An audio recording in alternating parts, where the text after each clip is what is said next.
community and the Indian diaspora at large, especially among the younger generations.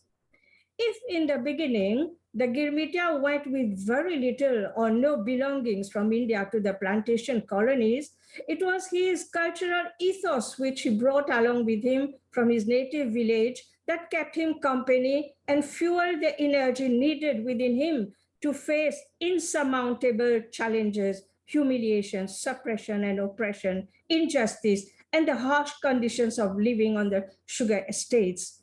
The Jahaji Bhai concept that developed on board the coolie ships on the long, rough, indentured routes over the 7 seas, whether across the Pacific, Indian, or Atlantic Oceans, brought a lasting cultural bondage among otherwise stratified people. The Girmitiya survived because of his inherent faith, the scriptural literature that he took along with him, such as the Ramayana, the Tirukural, the stories of the Mahabharata, the Hanuman Chalisa, the village deities, the folk religions and beliefs, the rich depth of the hymns of the Vedas, the Puranas, the many dictums, such as the Bhojpuri dictums, tales, kahani and kissa, the muhavras, the lori, the khel paheli, and other games that is transmitted from generation to generation. The resilience of the Indian culture and languages has enabled the Indians to adapt to a new surroundings, taking new forms. The overseas Indians have learned to be accommodating and adaptive to survive in hostile environment, while at the same time preserving their basic intrinsic value system. The Indian cultural and family value system has given rise to the emblematic Hanuman Chabutra in front of every Indian home, with a large handa which symbolizes valor, strength, courage, solace, and succor to the Girmitiya. And every Hindu home has a tulsi plant or a pan ke patta or lota or other ceremonial trees and plants in his garden.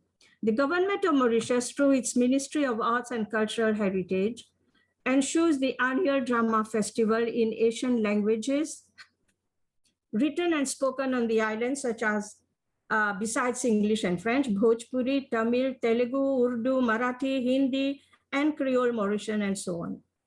It has several speaking unions and cultural trusts functioning to promote Indian culture. We have institutions set up like the Mahatma Gandhi Institute, the Rabindranath Tagore Institute, the Indira Gandhi Center for Indian Culture by the Indian government to promote Indian culture on a more academic and formal basis.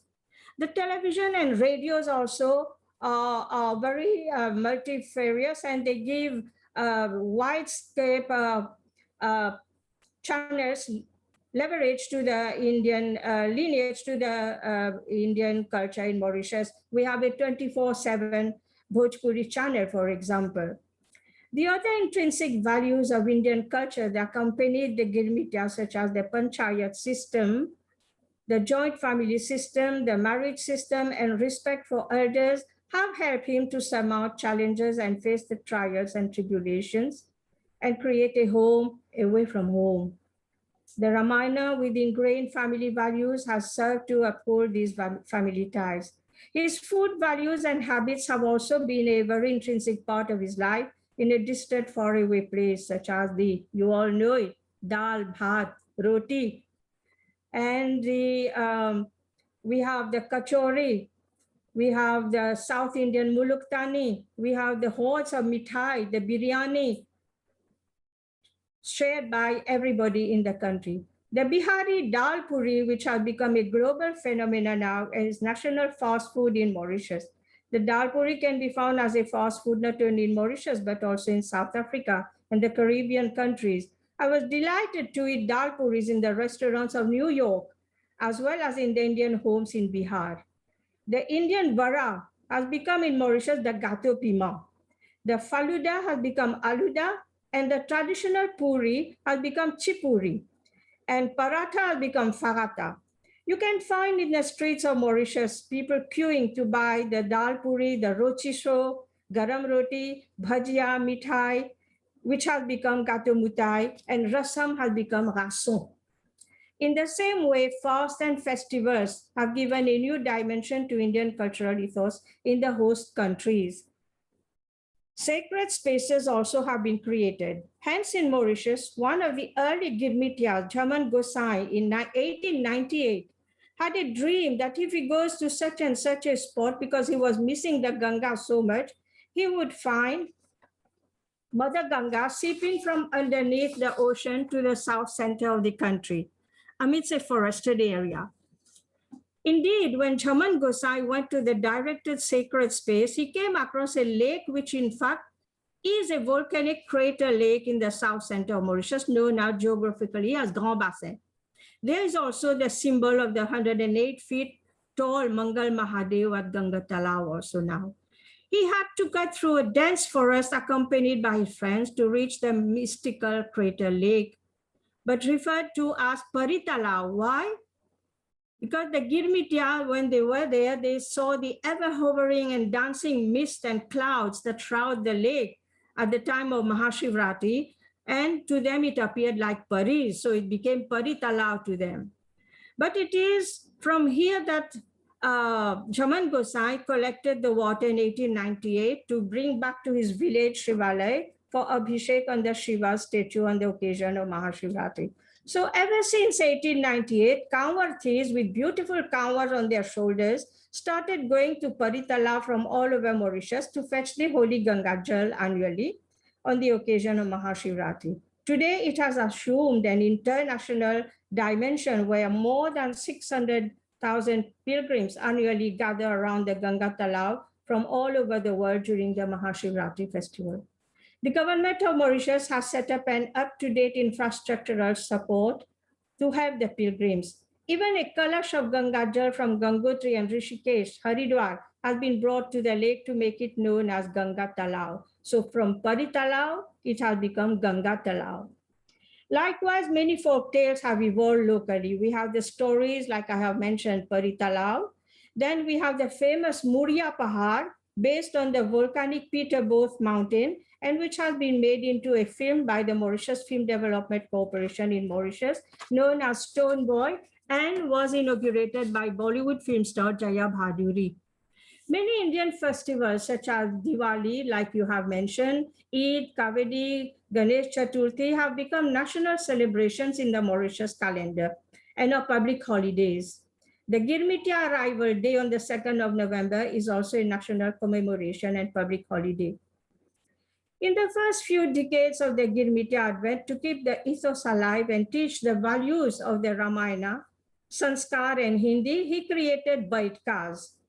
And in this Baitka, he discussed the price of sugar, the different festivals like the Holi, Phagwa, and so on. And after his 5-year contract was over, he created new village with a meager amount of money he saved.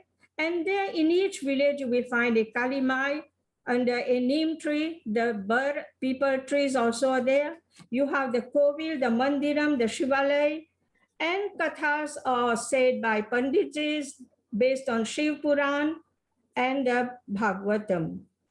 We have also Ramayana Mandalis all over the country, and today we have a Ramayana center also.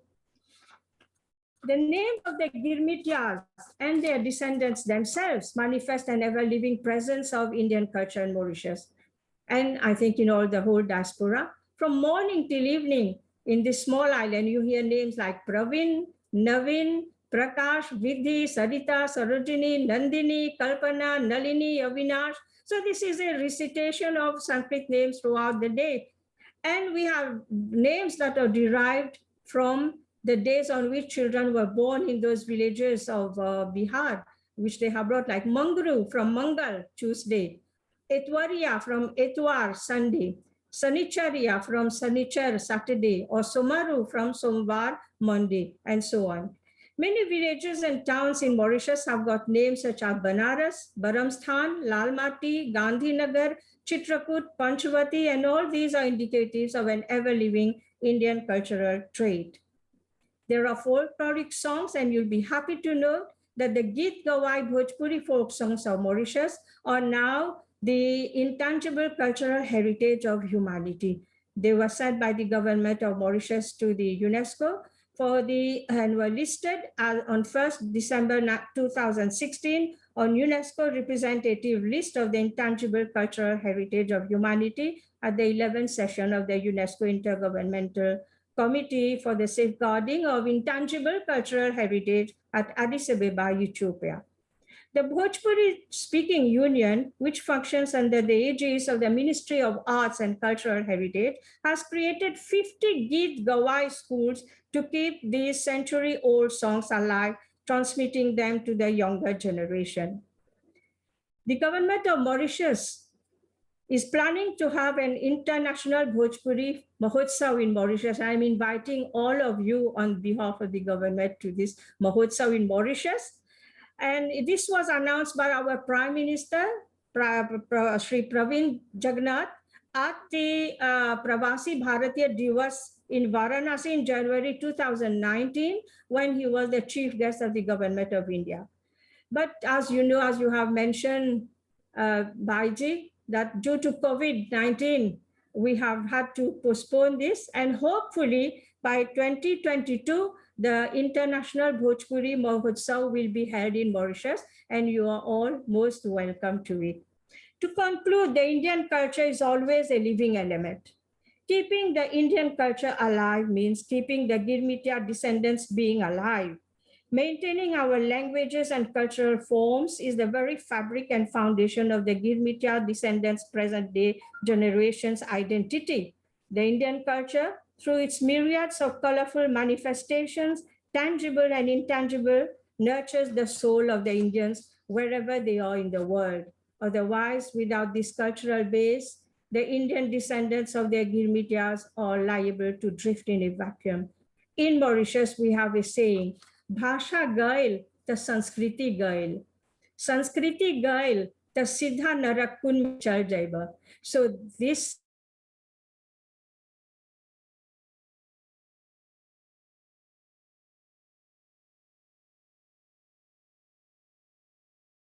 to preserve this very valuable legacy from our forefathers, to whom we are really grateful and thankful. And I thank the India Foundation for giving me this opportunity to share these few views with you. Thank you.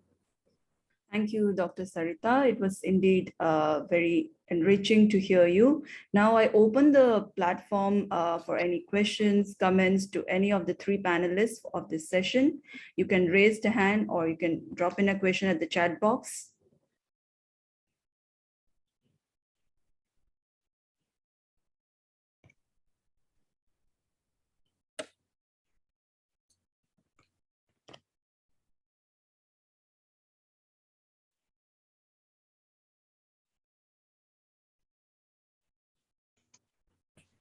Mr. Umesh Chandra, you may go ahead. Namaskar and welcome to everyone. Good to see a lot of familiar faces there. Dr. Satish Rai, good to see you. And Sarita ji, how are you? Very good to see you. Yes.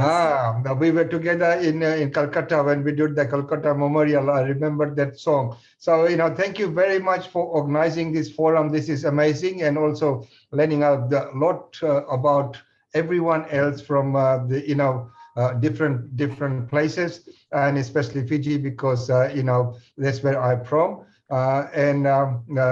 Selva, good to hear about the Girmit Center, to see how things are going and progressing. I think a little bit more needs to be done there. Dr. Satish Rai would probably agree. There's things that are being done, but in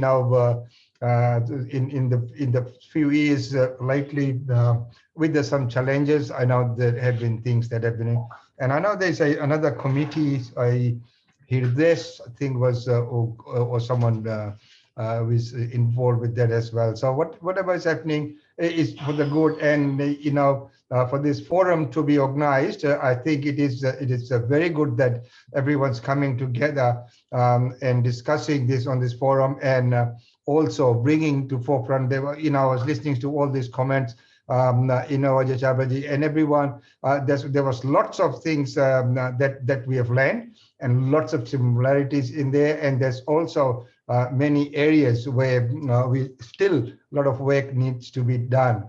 I know a friend of ours is trying to do a research through the University of Queensland. And we'd like to get them in, and Sreji and Srishti, and if you can keep us in touch as well in loop moving forward. So once again, thank you very much for organizing this amazing forum. Thank you, Mr. Chandra. Any more comments, questions? Okay, Mr. Ajay Chabra. Thank you, Shrishti. Thank you for those kind words, Umesh. That's very kind of you. We haven't met, but I'm sure we will one day. And my greetings to you in Brisbane. Just very briefly, thank you again to Dr. Satish Rai. Thank you to Mr. Selva Nandan. And Sritaji, thank you so much. Thank you. Beautiful song, beautiful songs. It's so important for us to hear these words. I'm just keen to, I've been thinking in the last couple of, whilst the last couple of speakers have been speaking, I'm just constantly thinking about next steps. Constantly thinking about what does the future look like. We know what the past looked like. We're deeply affected by it. We're emotionally attached to it, but there's a future ahead of us. And I'm just thinking creatively here. Next year marks, some of you might be connected with this, marks the Queen Elizabeth's Platinum Jubilee. Next year marks the Commonwealth Games. There are a number of big moments over the next decade. And is there an opportunity for Girmit stories to feature in that? I've been asked to participate and organize the Platinum Jubilee next year and be involved with the Commonwealth Games. So my ambition is to put Girmit into the center of that, these national public moments in different parts of the world. But I just wanted to put that out there to colleagues here, because we're all speaking the same language. We're all talking about the same things. We all want to make something happen. And I feel the next step is, how does that start to look? And I think that's a collective conversation between all of us across the world. I see. We take the last comment, Mr. Appasamy Murugayan and Dr. Satish Rai. Yeah. Good morning. Good morning. It's really wonderful. Sarita ji, this is Murugayan from Paris. Namaste. Hello, how are you? Fine, thank you. I cannot switch on my video because I'm in the office. Just my intervention will be very short. I just wanted to thank Dr. Satish Rai and also Selvanandan. We know very well the situation in Mauritius. We are in an envious situation when we look into Mauritius and other places. Simply, I wanted to say that what Mr. Satish Rai say for Fiji is also encouraging, because the same situation we can meet also in other francophone areas like Martinique, Guadeloupe, Réunion. So this is really wonderful. I wanted to say thanks to all of you. But anyway, we will be in touch. We will be in touch. Thanks, thanks, thanks. Dr. Satish Rai. Yes, thank you, Srishti, and thank you, Appasamy, for nice words. I was not going to say anything, but I think my friend Umesh has prompted me to say something. First of all, yes, Hirdesh Sharma has donated his property to Girmit Global, for Girmit Global Institute and Museum in Savani, Fiji Islands. And about Girmit Center, I was not going to say anything. It's quite controversial. I don't think much happened in Girmit Center for last 30, 40 years. And there's a particular reason for that. And I believe that, people are waiting for certain people to move on and new administration to take over, perhaps younger ones, so that, things can start to move on. And Selva, if you get in touch with me, we can talk about this. I know in Fijian diaspora, we want things to happen at the Girmit Center for Girmitias and descendants of Girmitias. We know for many, many years, nothing was being done for Girmitias and descendants of Girmitias there. Other members of the Fijian community were given the space to do other stuff. but we are all waiting, watching, and I think if appeal goes out to the Fijian diaspora, they will assist in getting events done at the Girmit Center. It is in the city where I was born in. I'm very closely associated through my heart and soul. And I think my brother is also there. We can publicize that. So, Selva, you can get my email from Shreya, and we can talk. And we make that Girmit Center the pride of Girmitiyas that it should be. Thank you. I see Mr. Silva and Dr. Sarita. Please keep it short. We are really overshooting the time now. So one last comment from Mr. Silva and Dr. Sarita. Thank you.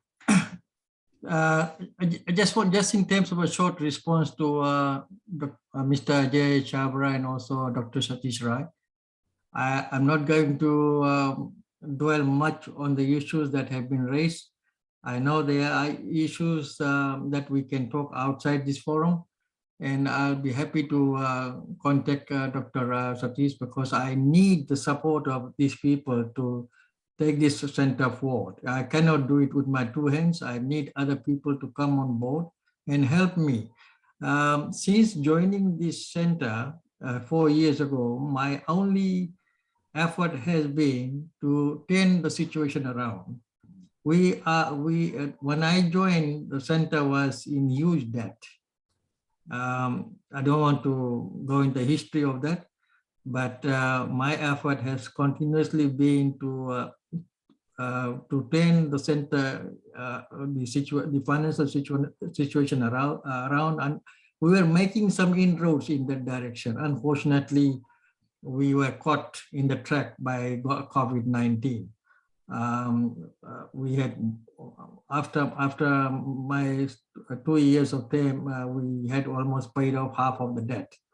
But again, this situation has pulled us backwards. But nonetheless, we remain optimistic that this thing do happen. And we have a number of initiatives and projects in the pipeline. And some have been placed in the back burner because of lack of funding. One is the Girmit Museum. I know my brother Hirdes from the Global Institute, Girmit Institute, they have taken a lead in that direction. But we have been talking with the government of Fiji to actually build the museum in Girmit Center for a long time. They showed some interest initially, and then I don't know, they changed their mind later on. But I don't want to dwell on that. But I'll leave it at that. But as I said, we are making our level best. We are doing our level best to turn around the situation. I wish I could get more support from other people, other organizations. And I know there are some issues within the current council that we need to sort out as well. I'm well aware of all that. And I'm hoping that good sense will prevail and we can all come together and support the organization to move forward. Thank you very much. Dr. Sarita. Thank you, Shristi. I just want to reiterate the invitation on behalf of my ministry, Arts and Cultural Heritage, and the Bhojpuri Speaking Union for this, I hope, very potential international Bhojpuri Mahotsav to be held in Mauritius, hopefully in 2022. And all these ideas, all these thoughts and that we have discussed here, we can again enlarge upon it during that Girmitiya International Mahotsav, and which will be a very multifarious platform.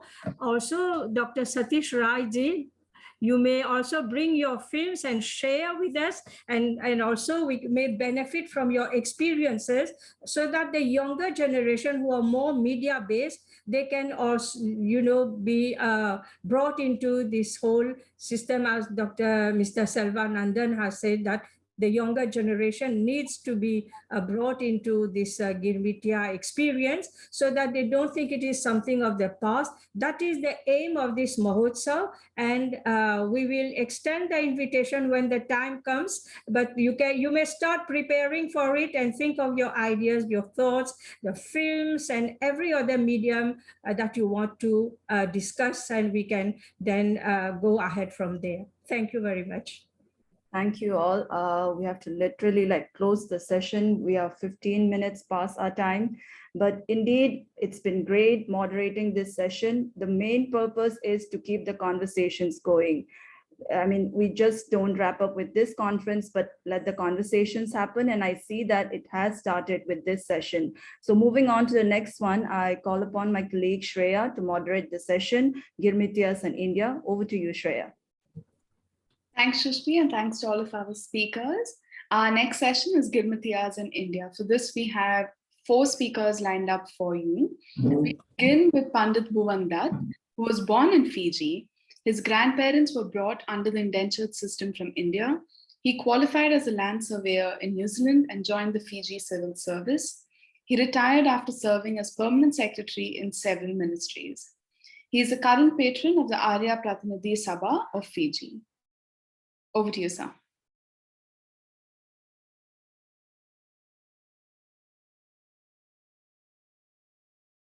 Sir, you'll have to unmute.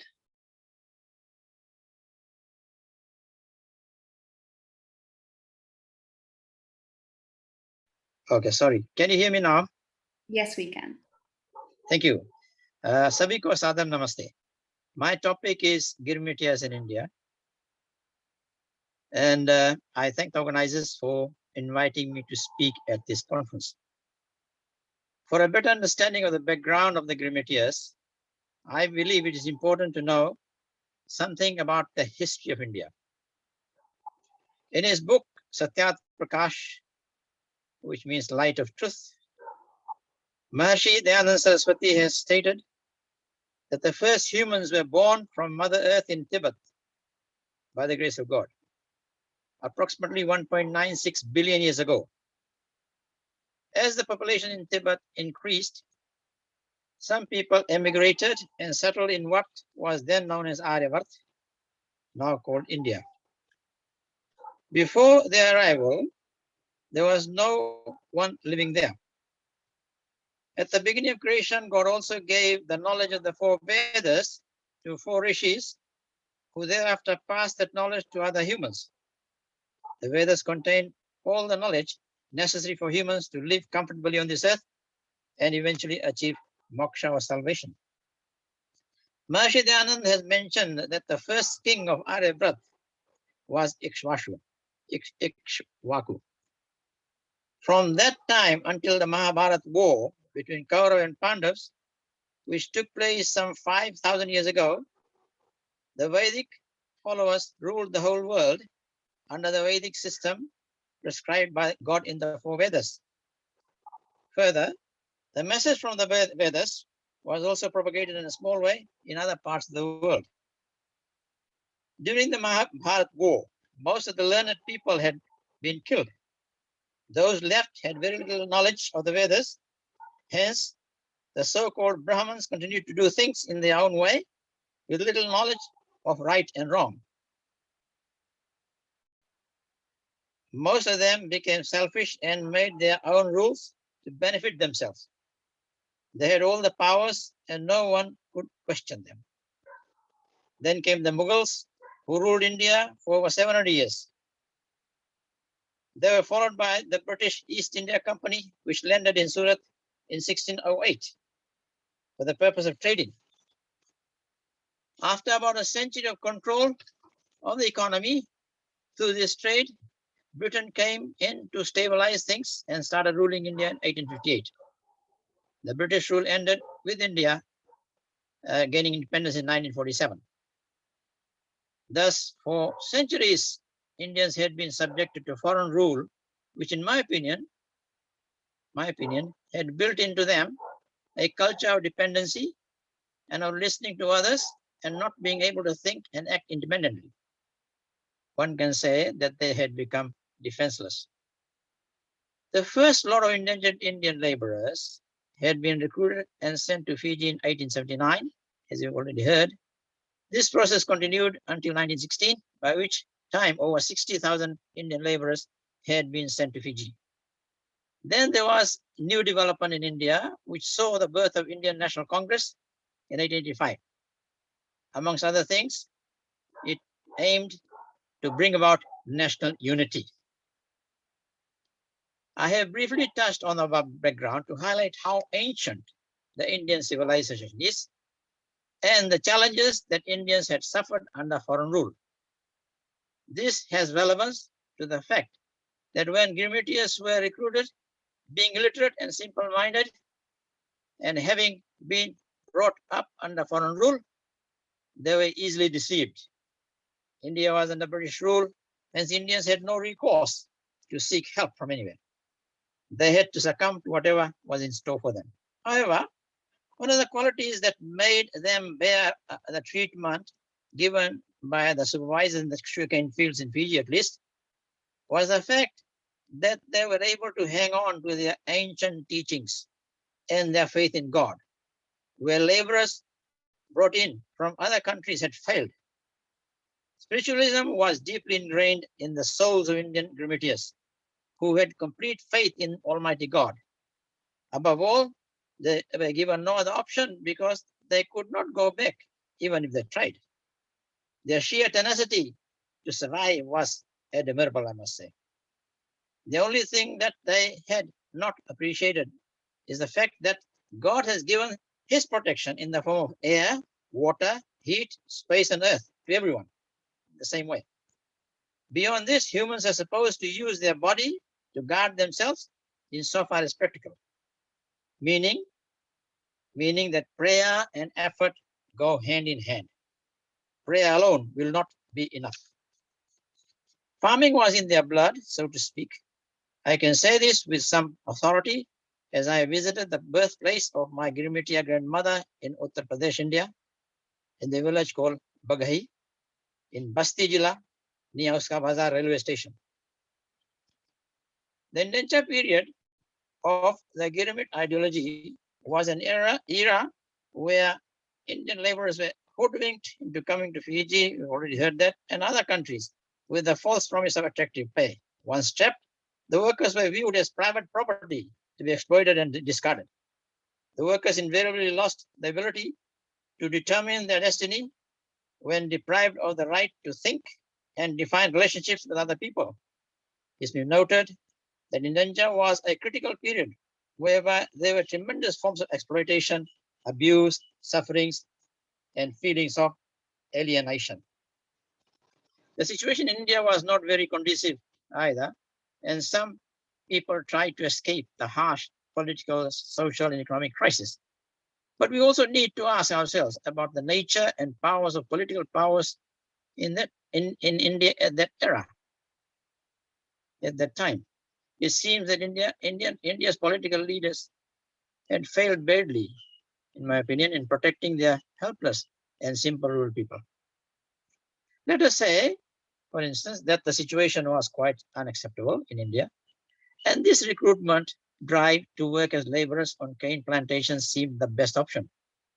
Was it not in the interest of India to ensure that their citizens were given humane treatment in their new working environment? How many of these Girmitiyas ever made the return to their homeland? Did India ever play a role to check on the status of Indians in Fiji? Pandit Totaram Snadia, already been referred to by several speakers, a Girmitiya who was deceived and forced into coming to Fiji as an indentured laborer in 1893, has written in his book, Fiji Mein Mere 21 Varsh. He has referred to numerous atrocities cast upon the Girmitiyas in Fiji. Our Girmitiyas suffered miserably in terms of social injustice, torture, rape, murder, suicide, you name it, and countless unethical practices. Women were never spared, as they were lesser in numbers than the males, and they were most vulnerable. The bulk of the revenues from the farms flowed into the Colonial Sugar Refining Company and Great Britain. The plantation money from the sales of sugar and molasses flowed from the paradise to finance stately owned buildings propelling further isolation. This reflected the imbalances in wealth and poor status of the workers. The paradise was becoming anti-paradise, with increasing exclusiveness, with no form of luxury for the tired and dying workers, making them more alienated. How have those workers been compensated? Thousands of them lost their permanent connections with India as they never returned. They had to accommodate new relations and new norms. This is just not acceptable. In spite of the better situation in Fiji that prevailed later, with the descendants enjoying the privileges, the sheer efforts of the indentured laborers or our forefathers can never be erased from our minds and hearts. It is true that with evolving technologies, they no longer hold that much significance in the younger generation, and I would not be surprised that there may be a time when they become forgotten souls in the years to come. Some revelation by Totaram Sanadia. In his most revealing book, Fiji Memeret Kiswash, Pandit Totaram Sanadia, Girmitiya to Fiji, having personally experienced atrocities faced by the Girmitiyas, has rightly posed the following important questions in his own book.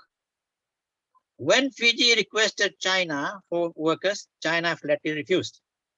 Has our government decided that the Girmit system should continue? Is it not the duty of our government to look after the welfare of our citizens? Japanese, Solomons, and Polynesians stopped sending laborers to Fiji.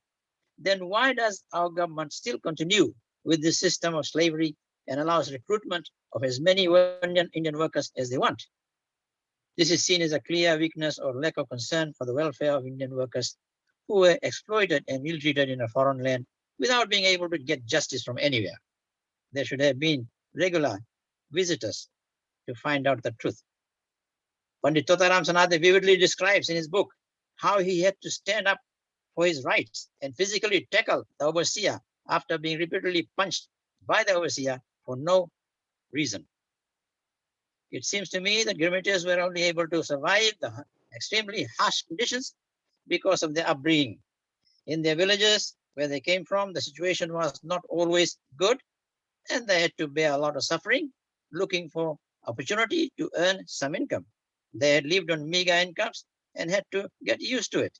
Also, religiously speaking, they came from an ancient civilization of Vedic values, where one was taught tap, tapasya, tap, or ability to bear the harshest of conditions.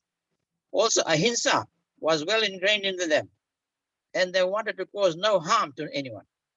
The mentality was that it was better to suffer in silence rather than fight back. Unfortunately, our people have the habit of having serious squabbles amongst themselves in their own families, but do not want to fight back when outsiders attack them. This is because generally we are peace-loving people, which can be a serious weakness in adverse situations. In summarizing, therefore, what next? What has happened is all water under the bridge. So what are you going to do next? And we need to pay attention to that. So I would like to say that the lessons learned from our experiences, the Girmitiyas' experiences, are as follows. In other words, we should take 3 or 4 actions that I've jotted down here. Every citizen should maintain a fit body, healthy and strong, with regular exercise. Every citizen should learn to defend oneself from physical attack.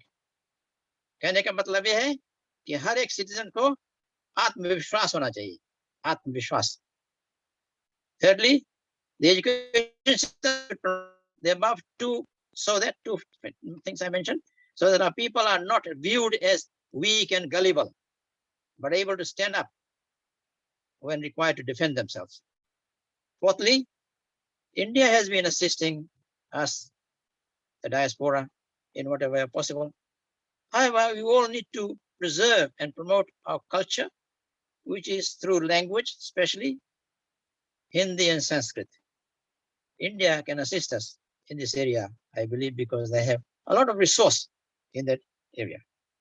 Finally, Rig Ved I'm just quoting Rig Ved 10, 191-2 says, Om Sangachadham Samvadadham Samvomanansi Janatam Deva Bhagam Yatha Purve Sanjanana Pasade. प्रेम से मिलकर चलो बोलो सभी ज्ञानी बनो पूर्वजों की भांति तुम कर्तव्य के मानी बनो मेरा this is all I'd like to say tonight and thank you for paying attention. Namaste. Thank you so much, sir, for highlighting not just Fiji experiences, but I think a lot of Girmitiyas across the world can relate to what you said. I'd now like to call upon our next speaker, Pandit Maharaj. He's a practicing Pandit in South Africa. He retired as an educator and a lieutenant colonel. Over to you, sir.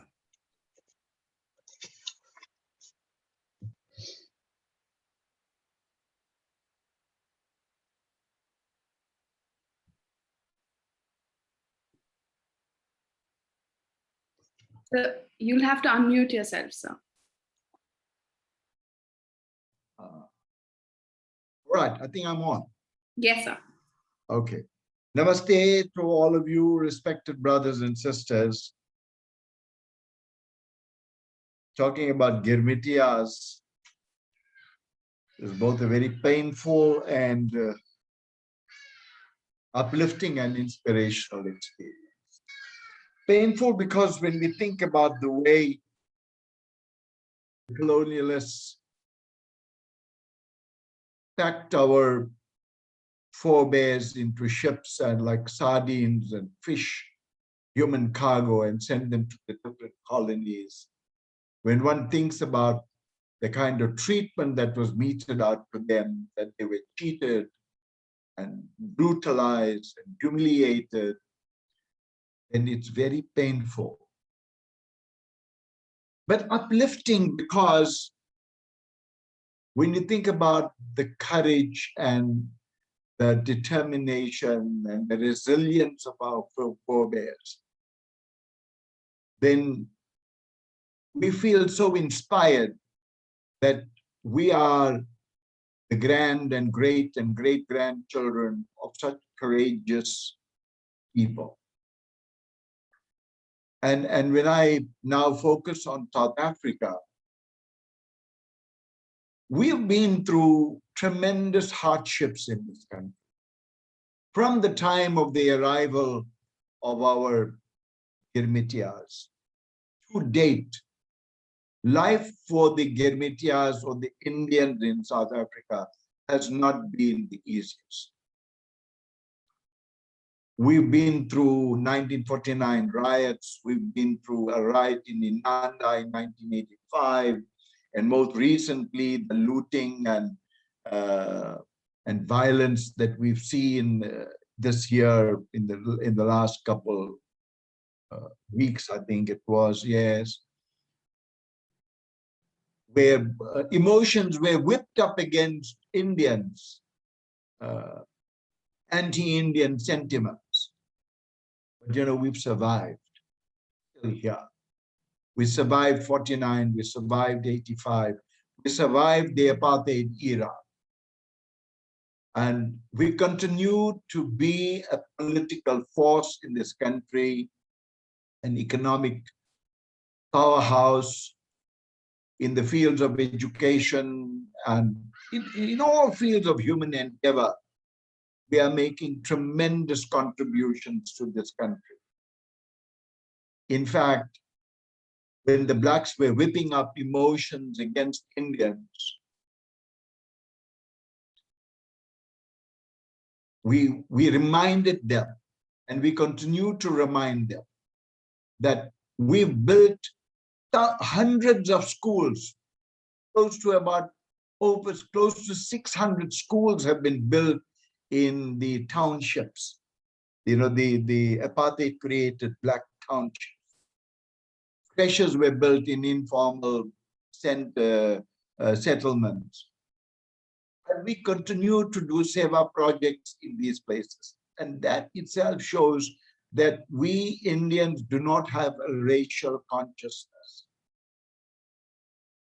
We are governed by the great values that we have inherited from our ancestry. The Vasudhaiva Kutumbakam teachings that we are a world family. So all this has not deterred us from doing seva work in these areas, predominantly Black areas.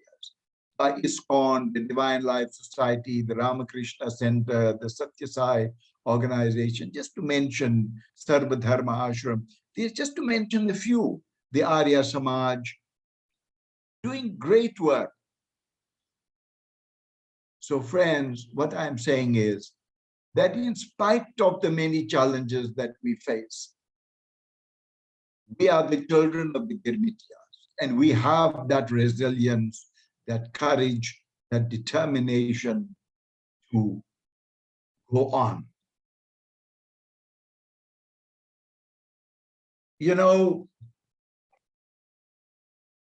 Keeping this Girmitiya consciousness alive, and I think this is how I see this Girmitiya conference as. Keeping this Girmitiya consciousness alive is important, because we need to not to forget what our ancestors went through. The treatment that was meted out, not because I think we should be bitter and angry. It is not for that reason. It is to know where we came from and where we are today. To be mindful of our roots. When you forget your roots, when you forget where you came from, when you forget your heritage, then I think you are the poorer for it. And therefore, I applaud this Girmitiya conference, because it is taking us back to where we started and where we are today, so that we can chronicle our progress in this world. In South Africa, in spite of the challenges, if you visit South Africa, you will see that the Indian culture is alive and thriving in this country. All the religious festivals are celebrated with a great deal of enthusiasm. Deepavali, Ram Navami, Janmashtami, Ganesh Chaut, Mahashivaratri, our weddings. You go to an Indian wedding here, and you will see that the bride and bridegroom are dressed in Indian outfit. The cuisine is Indian. The pujas and all this, the manner in which the weddings are done thoroughly. We might have streamlined things. We might have made things simpler to suit the place where we are. And fortunately, our culture, our dharma, sanatana allows for that, allows for change to suit time, place, circumstances, etc. Coming back to the challenges that we face, and I think that is something that the global diaspora, and I think there are about 30 million Indians, in the global diaspora. I think we need to be mindful of what's going on, because we're talking about the Girmitiyas and Bharatvarsh and India. And Girmitiyas always looked at India as their ancestral home. There was always a longing to connect with India. They always looked upon India as their motherland. And I can tell you, up to this day, the Indians in South Africa, and not all of them, and I'll explain that later on, the Indians in South Africa look upon India as the motherland. They talk about Bharat Mata in South Africa. They're here for about 160 odd years, 161 to be accurate. We still talk about the sacred land of India, Indians are constantly from here, plane loads go, when there was no pandemic. It's hard to get a flight. You'll have to struggle to get a flight to go to India because Indians are constantly going to India on pilgrimage or to do shopping for various reasons. A lot of Indians have been going to India to visit ashrams and temples and religious sites on Tirth Yatra. But something has been happening in this country, and that is something I'd like, because I think it's probably happening in other Girmitiya areas also, or in the diaspora, Indian diaspora. You see what happened here in South Africa when the Girmitiyas came here? I mentioned earlier on, they were humiliated and brutalized. They were not given the advantage of a proper education. The Indians had to build their own schools. We had state-aided schools where the Indian languages were not taught. And we were subjected to what we will call Christian national Calvinistic education. So, or the Girmitiyas were able to maintain their culture by building temples, building schools, but the school curriculum was drawn up by the whites. What happened? Because we were not given an opportunity to study our history, because the language was not being taught, and language is the vehicle of culture, we were robbed of knowing our heritage, our rich heritage. We were pumped with the heritage of Western civilization. Our schools made our children admire the white man, that he is the greatest contributor to world civilization. What was the result? The result was they became easy praise to conversion. When you are humiliated, when your self-esteem has been dropped, when the white man has been presented to you as being a superior being, when they come to convert you, then you think, yes, the white man is great, so his religion must also be great, and then you easily abandon your own. And it was not long before Indians, together with whites, went around, and it's happening up to this day. They will go to Hindu homes and harvest souls, so to speak. That is the language they use, harvesting souls for Christ. And because Indians because their self-esteem was lowered, some of them have this colonial mentality, some easy praise through allurements, through false promises, through bribery and corruption, many of them. So what I'm saying, Shreya, Shrishti, we've lost many, many Indians to Christianity. Now, why is this important? It is important because when you become a Christian, your food habits change. You are now connected to the Vatican rather than to Bharat. The way you dress changes, the way you speak changes. You don't have that emotional bond with India. Now, you are an Indian only by your looks. You have changed everything else. In fact, I'm sure some of these people, if they could change the looks, they would have done that also. They've abandoned their culture completely. They shy away from their language. And they themselves now begin to mock and deride their rich past. So, friends, what I am saying is, we need, as a global community, to start stemming the tide of conversion.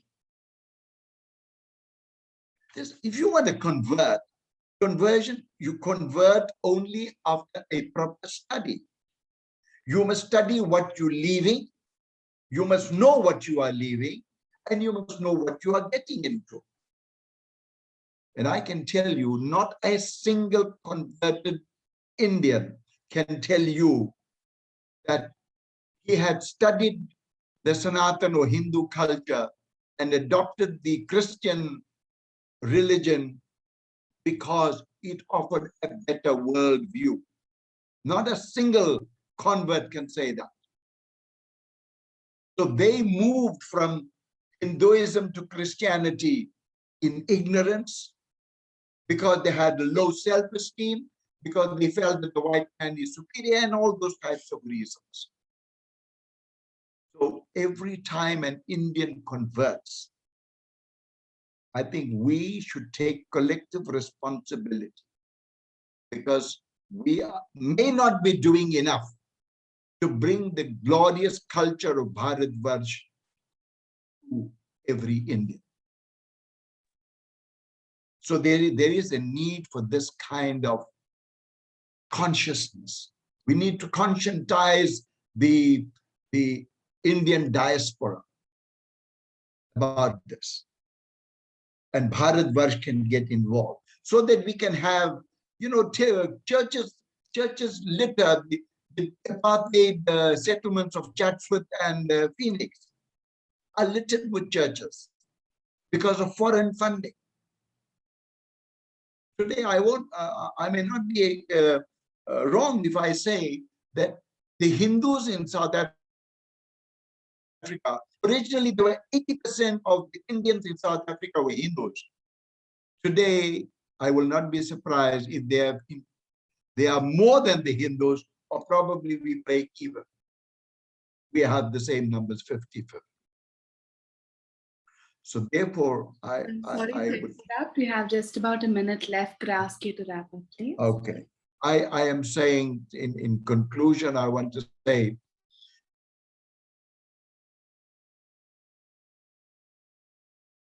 me, if we are to make, what does it mean to be an Indian? What does it mean to be an Indian? Not just your looks. To be an Indian means the way you eat, the way you talk, your language, your religion, the way you dress, all that defines you as an Indian, and your emotional bond with the motherland. Thank you very much, friends, for listening. Om. Thank you so much. I think there's a lot of food for thought there. And when we do open up for question and answers, I'm sure a lot of people will have some comments based on what you said. I'll now request our next speaker, Dr. Pavitra, who is a former officer in charge of the Rabindranath Tagore Institute in Mauritius, and also the head of diaspora and transnational studies at the same institute. He is the General Secretary of Indian Diaspora and the World Bhojpuri Center, and also editor of New Insight. Over to you, sir.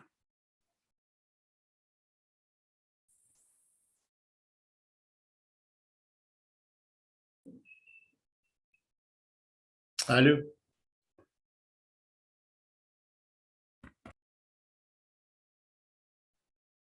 So you'll have to unmute yourself.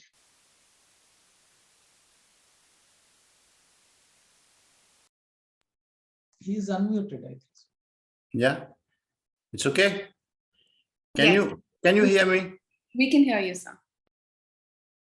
Yeah. So should I begin? Yes, please. Okay. So namaskar to everyone. First of all, I would like to thank the High Commission of India in Mauritius and India Foundation to give me this opportunity to present a paper in this international conference entitled Changing Identities, Shifting Trends and Roles. I would also like to convey my appreciation, my deep appreciation to all the participants who presented their papers, which have broadened my knowledge on the role played by the descendant of Girmitiyas in their respective countries. Today, my presentation, the presentation of my expose is memories, tradition, and continuity, the case of endangered Girmitiyas. I'm not going to talk about the history of the Indian arrival in Mauritius, as Dr. Sarita Budu and even the chief guest, Ms. Kunju Shah, has already succinctly explained it in their talks, in their presentation. So this paper endeavors to comprehend how the immigrants constructed new boundaries of inclusion and exclusion through the received memories, language, religion, and larger cultural heritage. It examines how these reinventions enable them to adapt and simultaneously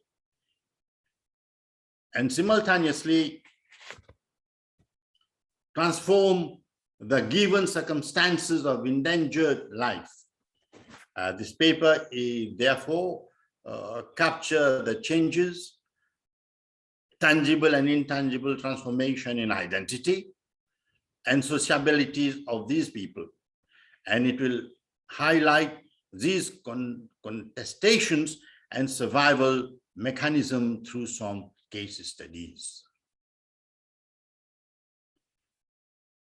People of Indian origin have migrated to different countries for various reasons during different periods of history. The early Indian diaspora dates back to endangered immigration in 1830s, when soon after the abolition of slavery, the endangered system was conceived and executed as a part of imperialist design of the British colonial masters. After the abolition of slavery, the European colonial powers in the Caribbean, the Indian Ocean, Africa, and the Pacific turned to India for supplies of cheap labor. And a large number of unskilled people was lured to move to these new lands.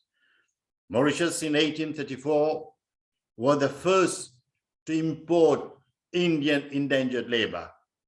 During almost 87 years of endangered immigration between 1834 and 1921, roughly 500,000 Indians were brought to Mauritius as endangered labor, and the Indians constitute about, say, 65% of the island population. While these endangered Indian laborers came to the island nation with meager physical possessions, they carried with them a rich cultural memory, a bountiful legacy, and treasure of cultural traditions, which was to sustain them initially during the period of the extreme hardship, and subsequently came to inform, mark, and nurture the Mauritian culture, which itself evolved as a rich amalgam of numerous immigrant cultural traditions. Among these cultural traditions is the tradition which Dr. Sarita Budu just talked about of Git Gawai. The Git Gawai refers to the tradition of songs and dances which accompany the ritual of wedding ceremony, of the 16 important samskaras, that is the life cycle of rituals, which form part of the Hindu tradition. Marriage is one of them. And marriage, being a festive occasion, calls for celebration, joy, and happiness. And as such, the pre-nuptial and nuptial rituals involve singing and dancing.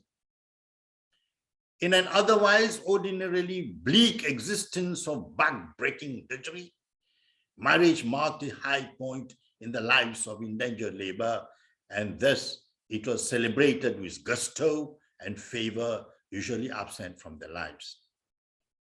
This usually involved the participation of the entire community in the neighborhood and vicinity, thus creating a bond of solidarity and cohesion among them, and singing and dancing on such occasion served not only to invoke the cultural memory, but also to act as a glue reinforcing this bond.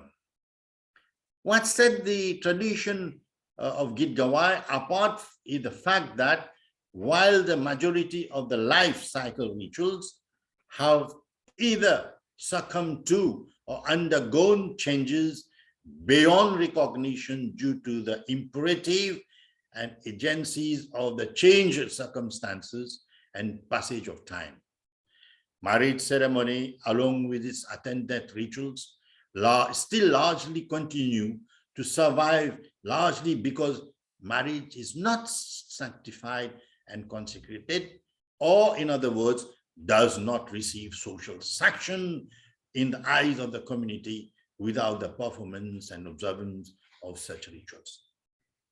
One must, however, note that the context and therefore the significance and meaning of such rituals, despite their superficial similarity with rituals of earlier times, have changed in significant ways, and for Mauritians of Indian origin is even more significant are these rituals, and accompanying Git Gawai has been subject to changes at two levels. First, on account of their dislocation and transplantation into a new cultural soil and milieu, which required their fitting into an adaptation into the change, new climate. And second, on account of modernization and urbanization, which all societies have been subjected to, while the latter circumstance is shared with the homeland culture, the former is almost unique and it varies from colony to colony. For example, on the occasion of marriage, the Hindu-Mauritian perform ceremonial ritual like Girmitiya, Tilak, Matikor, Haldi, Parchawan, Kobar Puja, etc., accompanied with singing and dancing, of course, with a great deal of enthusiasm and gaiety. But these rituals have been modified and adapted to suit the needs of the new environment. In our early preliminary field study in Mauritius, we noticed a significant change in performance of Haldi ceremony, which has emerged as the most significant event during marriage. Nowadays, marriages are mostly solemnized on weekends so as all the relatives and friends can participate in the festivities. The Haldi ceremony, which takes place a day before the marriage, is usually fixed on Saturdays. In the evening preceding Haldi, women sing songs, and the next day, the Haldi ceremony is followed by a singing session called Gamat and an elaborate feast. During this ceremony, the family members, relatives, friends apply turmeric paste mixed with herbs, mustard, and curd to the bride and bridegroom. We observed an interesting change. In India, the turmeric paste is applied first to the feet, then knees, hands, shoulders, and finally to the forehead. Whereas in Mauritius, the same ritual is performed in a reverse manner, that is, forehead first and feet last. Similarly, during our early field session in the north part of the island and other Bhojpuri-speaking regions of India, while working on the project of Sohar, that is, we were collecting birth song, we observed that while the songs of Mauritius and India were similar in content,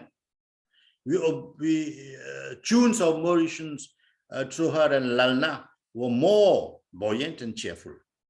Our interesting aspect of Mauritian culture that we discovered in our field session was singing of Sohar to celebrate the birth of a girl child.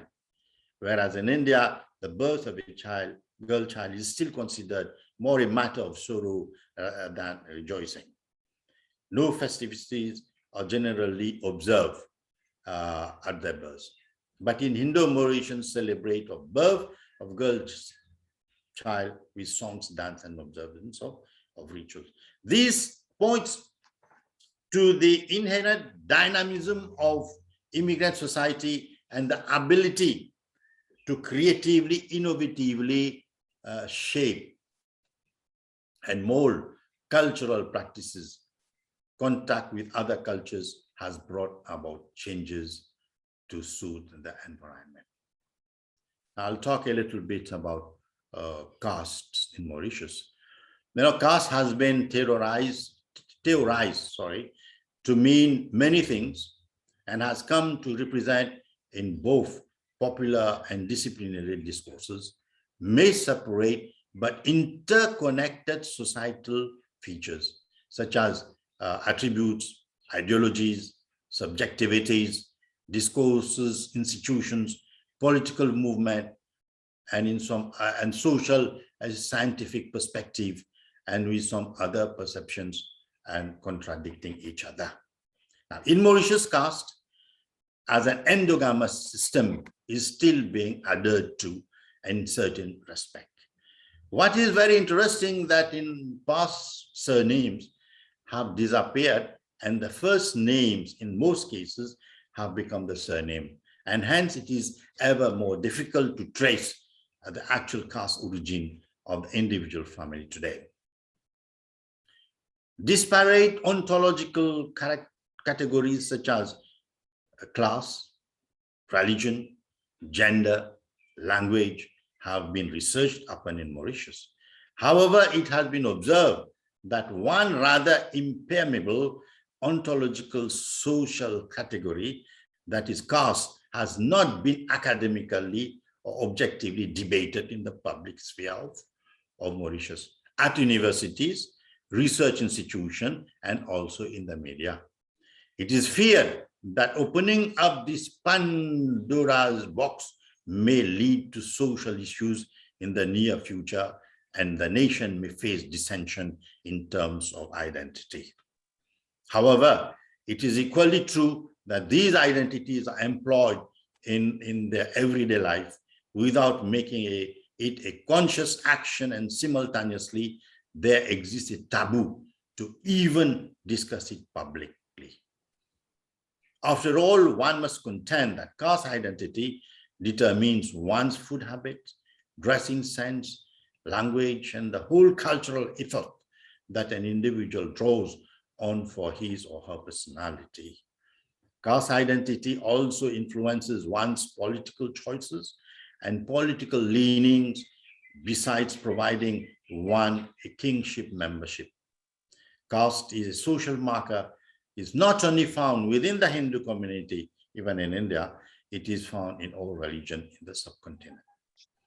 The experience regarding the study of caste in Mauritius is similar to that in India. Caste is a taboo here, though in everyday life experiences, it is indispensable as it is a social, cultural, economic, and political marker of the individual and community at large. So finally, I'm going to talk on the kingship networks and transmission of culture. Now, conventionally, kingship has always been associated with social anthropology and is deemed to be a social institution through which rules, customs, traditions, culture, and other facets of society are reproduced intergenerationally. It is through the institutions of kingship that questions related to descent, honor, identity, status, social network, and social structure are examined. Research on kingship can be generally classified into two interrelated and enmeshed perspectives. First, at the level of nomenclature, so as to make it universally applicable. This lens provides the objective categories and conceptual frameworks whereby people experience and understand their social universe. For instance, the relationship terminologies, father, mother, fraternal uncle, maternal uncle, among others. Secondly, at the jural level, it includes an analysis of how rules prescribe individual and collective behavior. For instance, rules that define the following system: matriarchy, patriarchy, patrilocal, etc., among other forms. It is apparent that with the denial of the presence of caste identity in the present-day Mauritian society, kingship is an organized system of reciprocity is on the decline. The patrilocal institutions themselves are under much change, and therefore it is becoming more difficult to preserve certain kingship relations today. Mauritian population consists of disparate communities. For instance, people of Indian origin is spread across Uttar Pradesh and Bihar to immigrants from Maharashtra, Tamil Nadu, and Andhra Pradesh. Beside, the country also has a sizable population of people from Africa and other parts of the world. So sorry to interrupt. We have just 1 minute left, sir. Yeah, I'll just conclude. If one were to assess our kingship relationships of the people of Indian origin in Mauritius, it would be a challenging mission. One reason for this is that the kingship system in North India and in the Aryan kind and in South India, people practice a Dravidian kingship pattern. So thank you very much. I'll finish it. Thank you. Namaskar. Thank you so much, sir, for your excellent talk. I'm going to keep all the questions for the end of the session because we have one more speaker for us today, Mr. Rajan Nazran. He is an award-winning explorer, content producer, and humanist. He is the chief explorer for the Global Indian Series, which is an open mooring ground for people of Indian origin and a platform for meaningful exchange between governments, community leaders, and social change makers. I'm going to hand it over to Mr. Nazran, and he can tell us more about what he does. And I understand he's going to give us a little brief of the work that he's done in South Africa as well. Over to you, sir. Sure. Thank you very much. I'm sure you can hear me. Unfortunately, I'm not as educated as the former speakers, so I try my best to connect with you also. As a brief introduction, my name is Rajan Nazran. For the last 15 years, I've actually traveled to over 58 countries so far physically, having a look at the human experience behind identity, essentially looking to answer a very peculiar question. What does Indianness mean? And what does it mean to be human?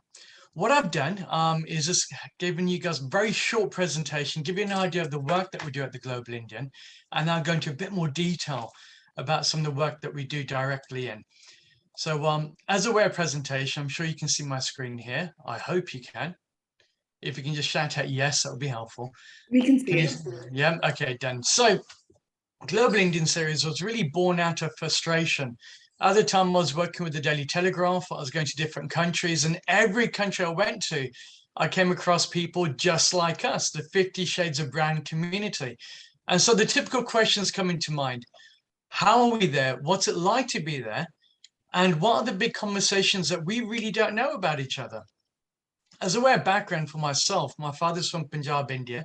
My mother's from the Philippine Islands, Indian origin. So yes, we are the karaoke singing community of the brownness out there. In fact, we do have connections with Fiji as well. So the former late senator, I had his name down here, Kaur Button Singh, was a member of our family as well, who unfortunately passed away many, many years ago for those in Fiji. So for the Global Indian Series, really the whole basis of this is to have a look at what does identity mean, especially amongst the context of this incredibly wonderful but very large community out there. Bearing in mind, we're human beings first before any other type of notions out there. So we do print. Our big features we're known for across India. We do our podcasts that come out every week with different people. I'm going to that. We do our events and we do our documentaries on CNN, CNBC as well.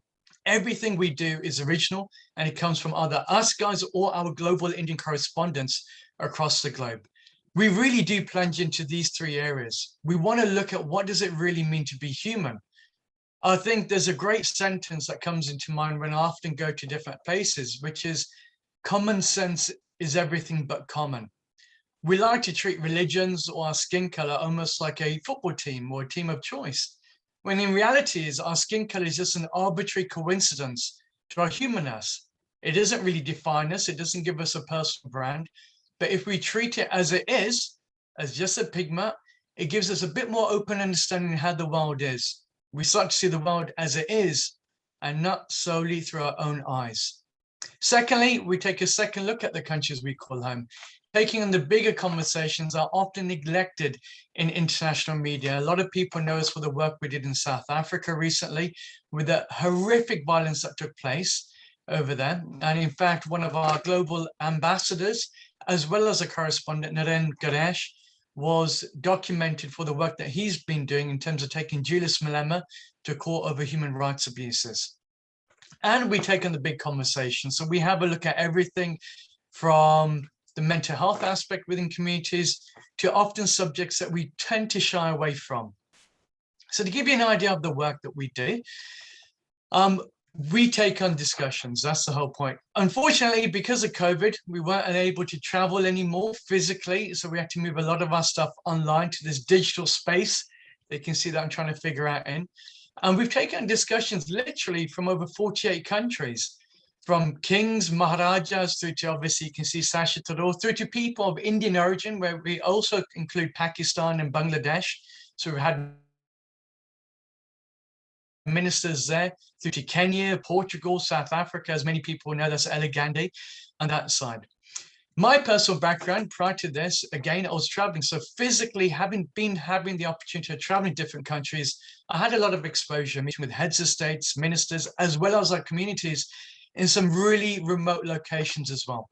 I was in Sierra Leone during the Ebola crisis, where I met with our community there.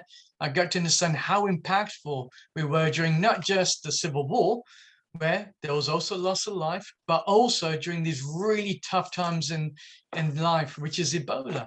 I've been held hostage with the work that we've done. I've faced Cat 5 hurricanes in the Caribbean. I've also seen some really devastating factions and how we as a community tend to be misguided or neglected. But on the other side, how we've also made some social changes that often go unrecognized, which is why we do what we do. Our print features are quite big, so you can see some of them here. We have a pretty big audience, and we teamed up with Indian Express and Times of India, as well as others. And this is what we're known for, really, for the work. And some of our contributing editors, a lot of people know, and Yagi Vasudev, also known as Satguru, who's been a really good supporter of ours. Our podcasts, they are in depth. We do take on topical discussions, but it is a mooring ground for open discussions that really look at the human factor. And I think the reason why we do that is because so often we get caught up as a community over content. We have a look at our history. We have a look at all the mythologies out there. But what we fail to see is the fragility in our own lives as human beings. And we often don't talk about the context in which we find ourselves in new locations, and having a look at all the other areas, despite religion, that really define who we are. I know that there is an argument being made about our culture, our clothing, our language, and everything else that goes there. But to define the notion of Indianness down to those parameters, I think there's a massive disservice to a community that is over a millennia old. I think it also does a massive disservice to who we are as human beings. We also have our own embassy now. I got fed up with the high commissions of India and the government of India somewhat, because I felt that they didn't represent the notion of Indianness. Everything was skewed in the notion of saying India is the epicenter to our identity. I think we've come a long way since then. I think as people of Indian origin, we have to ask ourselves a question. And the question is simple. It's saying India means something to us. Absolutely. But do we mean anything to India? And how is it showcased? Although you have institutions like this that in sterling work, I think the answer in itself is apparent. But there's a deeper question there. Do we mean anything to each other? I think alluding to what my previous counterpart mentioned on this panel discussion, do we know about each other's stories? Do we know about the people of Indian origin in Argentina? Do we fight for the rights of those in South Africa as much as we understand the politics of the US? And more importantly, do we really care? And that's something that we've started to look to change. So we set up our own ambassadors around the world that include former heads of state, ministers, members of royal family, members of the House of Lords, in over 19 countries so far. And they carry the work that we do in a sterling fashion to really rechange the way we look at each other. We also do our documentaries that we're known for. So that's a brief pitch about what we do. I'm going to go into some of the findings that I've had in my small time of traveling around the globe, meeting with wonderful individuals like yourself. I think there is a very big misconception in the way that people look at each other. I think often what we do is that we take on these romanticized stories about what this notion of Indianness is, we carry it in our hearts and we say, this is all and be all on who we are.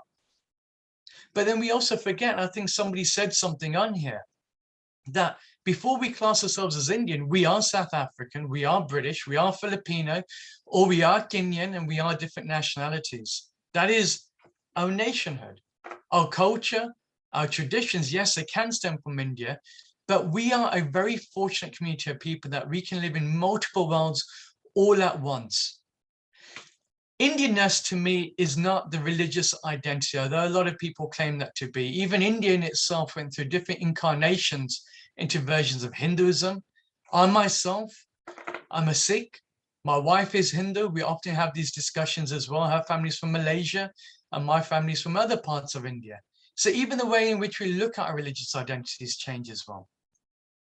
So when we look at this notion of Indianness, I think we need to look at it with a renewed vision. A vision that says we are connected as human beings. We have a shared ancestry. And like the turmeric of the lands of India, we now use that turmeric to make tea or to make pasta or to make linguinis and to make a whole variety of different things. So therefore, we have a fluidity in who we are. The very notion of what we do with our podcast and with the series that we do is saying, well, why don't we scratch deeper than just the ordinary arbitrary factors of saying, I will dictate to you how you need to live your life. But rather than that, why don't we have a look at what's it like to be a human being first, and then look at the guise of Indianness and how that shrouds the way we interact with one another. The podcasts that we've done so far have looked at everything from sexuality through to colonialism. We've had heads of states on there talking about what their notion of Indianness is. And you can imagine if you're a prime minister of somewhere, for example, like Portugal, you are Portuguese first prior to saying that you're an Indian national. And there's obviously diplomatic reasons for that in itself. And likewise for those in Guyana. But what we do tend to do is move away from the notion of India is a capital of our thought system, and move it more into a personalized experience of saying, as human beings with a shared ancestry, now let's create a pivotal connection that we can all have these discussions with.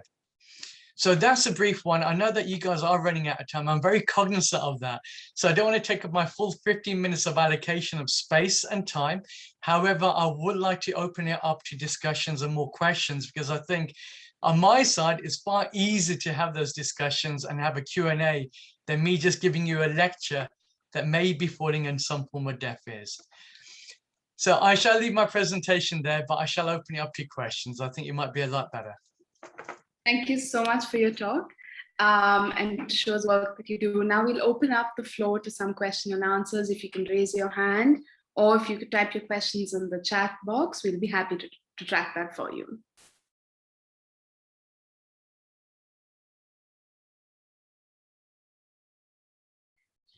Well, if I may, whilst people are still writing up their questions, I think I just add on. So coming to a point of South Africa, we were really, really upset and we were concerned because we never heard much from India or the Indian media houses over the atrocities that were taking place fairly recently. So what we did, I can see one of our correspondents, Narendra, is on as well. We decided to take the bull by its horns. We had our own correspondents on the ground there that actually were reporting live from the scenes. Then what we did we called out the international media. We said the silence was deafening because we saw the politics of America, i.e. Black Lives Matter, bring the whole globe down to a knee. But in this world in which we play identity politics at SIME, as people of Indian origin, we had no idea, no care, and we didn't galvanize. So we went out there to make a difference. We got the governments of Trinidad and Tobago, we got Guyana, we did approach Irfan Ali, we approached different governments to make a notice of this. Then we got the Mint in India involved, we got the BBC involved, we've got a variety of different media channels. For the first time, we saw collective consciousness of people coming together as a rally cry saying, what took place in South Africa was a human rights abuse. And all our content was spurred towards that. The reason why we did that is because we operated without fear or favor. We did not look at the skin color, but we said, where there is injustice, is our moral duty as human beings first to tackle that. We would have done that regardless if it was a Hindu community, Muslim community, Sikh community, or Christian community, because humanist comes first. So whilst everyone's writing in, I think it's something should be noted. As much as we look towards India with loving eyes, I suppose the answer is there. When these issues took place in Fiji, as we know, there's an anti-Indian element there. In Malaysia or in South Africa, the eyes, the ears, and the words of those in India, especially the government, were silent. And that silence was deafening. So lest we forget, being Indian is much more than being an Indian national. Being Indian is an ancestral home that we all share. And as a 40 million plus community out there, if we can build those bridges together in a meaningful way and take on those discussions that move away the arbitrary factors of religion that we all like to debate throughout time and space, because it has a monetary coincidence as well. But if we can go towards what it means to be Indian and we come together, then we can start making a good, vital difference to the world. I think I see one question. There are a lot of comments on the chat from conversion. There are also questions on the role of the High Commission in South Africa during the recent violence. In Phoenix, I also see a question on how do we share our challenges. Would any of our speakers like to answer these questions?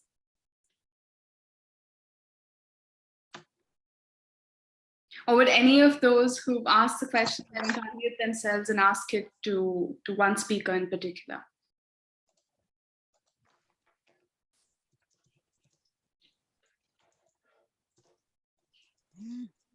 Hello, may I speak? It's Naren Ganesh from South Africa. Yes, please. Thank you for this discussion. It's very enlightening. And I must say thank you to Rajanbhai. His exposition was exactly on point. You know, having experienced the violence that had occurred in South Africa firsthand, you know, my area was affected as well. We need to take a, you know, deeper introspection as to the Indianness of the world. We are not looking for exclusivity, neither are we looking for some kind of pedestal-like praise. But the Indian community throughout the world, wherever they have landed on the shores, they have made contributions, and particularly in South Africa, you know, because we've got the history of Mahatma Gandhi here, who took on the cudgels at the time. But Rajan's explanation with regards to how this diaspora must be looked at is very important. And we don't need to be lethargic about it. We need to be aggressive, because while governments look at, you know, controlling a country or managing or ruling a country for all its people, the diversity counts very much. It's like the sum of the whole. Each part forms part of the whole. But I'd just like to ask Rajan if he could comment on the fact, how do we engage with governments, irrespective of their political ideologies, to engage with communities, especially one like the Indian community, who are very contributory to every aspect of life in that particular country. I mean, I know Guyana, for example, had some problems. South Africa had some problems. Fiji had some problems.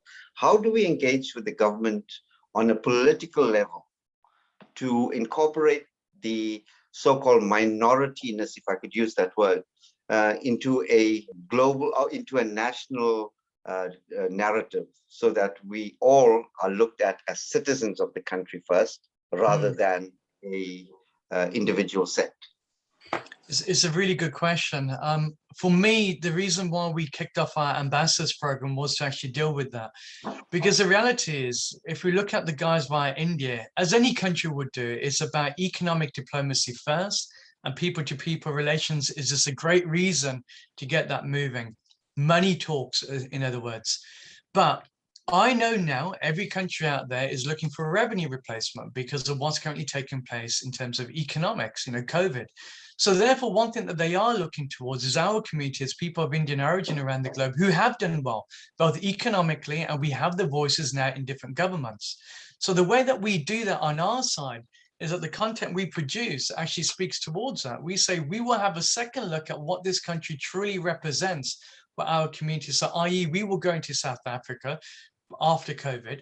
We'll take the film crew in and we'll showcase it quite clearly. How does the government view people just like us? So when they're going out there to make their pitch, they also realize that people will judge them not on the quality of their finances, but on the quality in which they treat people just like us. And the same thing is true in other markets as well. What we need to practice now as our own community, outside of the government remit, but as people of Indian origin united together, regardless of faith, all type of ethnicities or any type of denominations, is jointly come together and say, we now have the impact when it comes to investments. So therefore, we would choose as a conscious way that if we look towards a country to have economic diplomacy with, they need to be treating our community well.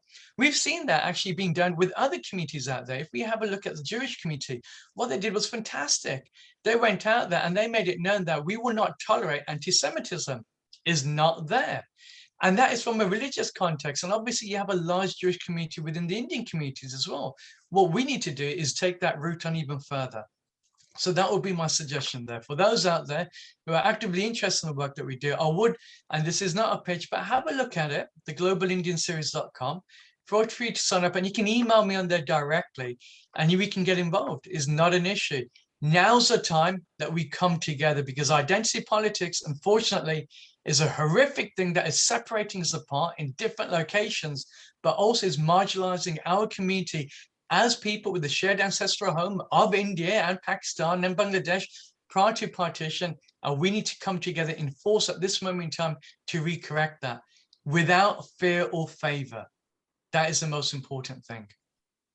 Thank you. I can take one last question because we'll have to close the session. If anyone has one last question, I'm happy to take that.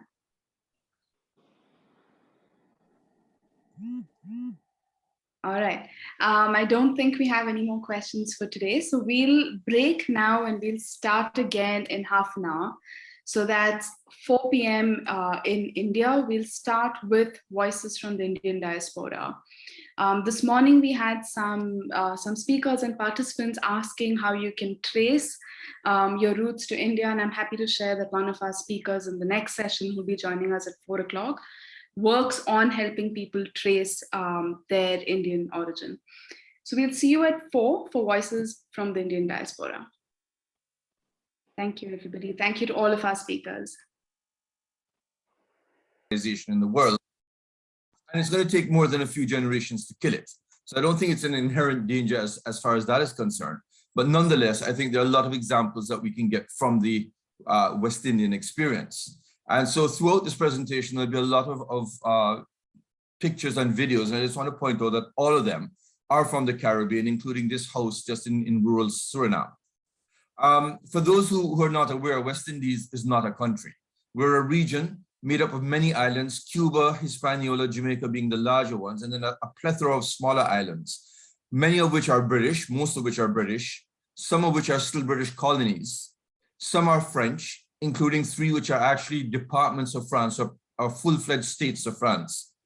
And then you've got some which are Dutch and a few Spanish and no Portuguese as far as those islands are concerned. And then the mainland of the South American north part here, which if you see the inset includes Guyana and Suriname, which of course are very, very big as far as Indian culture and Caribbean is concerned, and Trinidad, of course, is there as well. But the only two things that we're united in the West Indies, to be honest, is the University of the West Indies and Cricket West Indies. Apart from that, we're independent or separate countries or territories with our own governments, our own currency, our own constitution, etc., etc.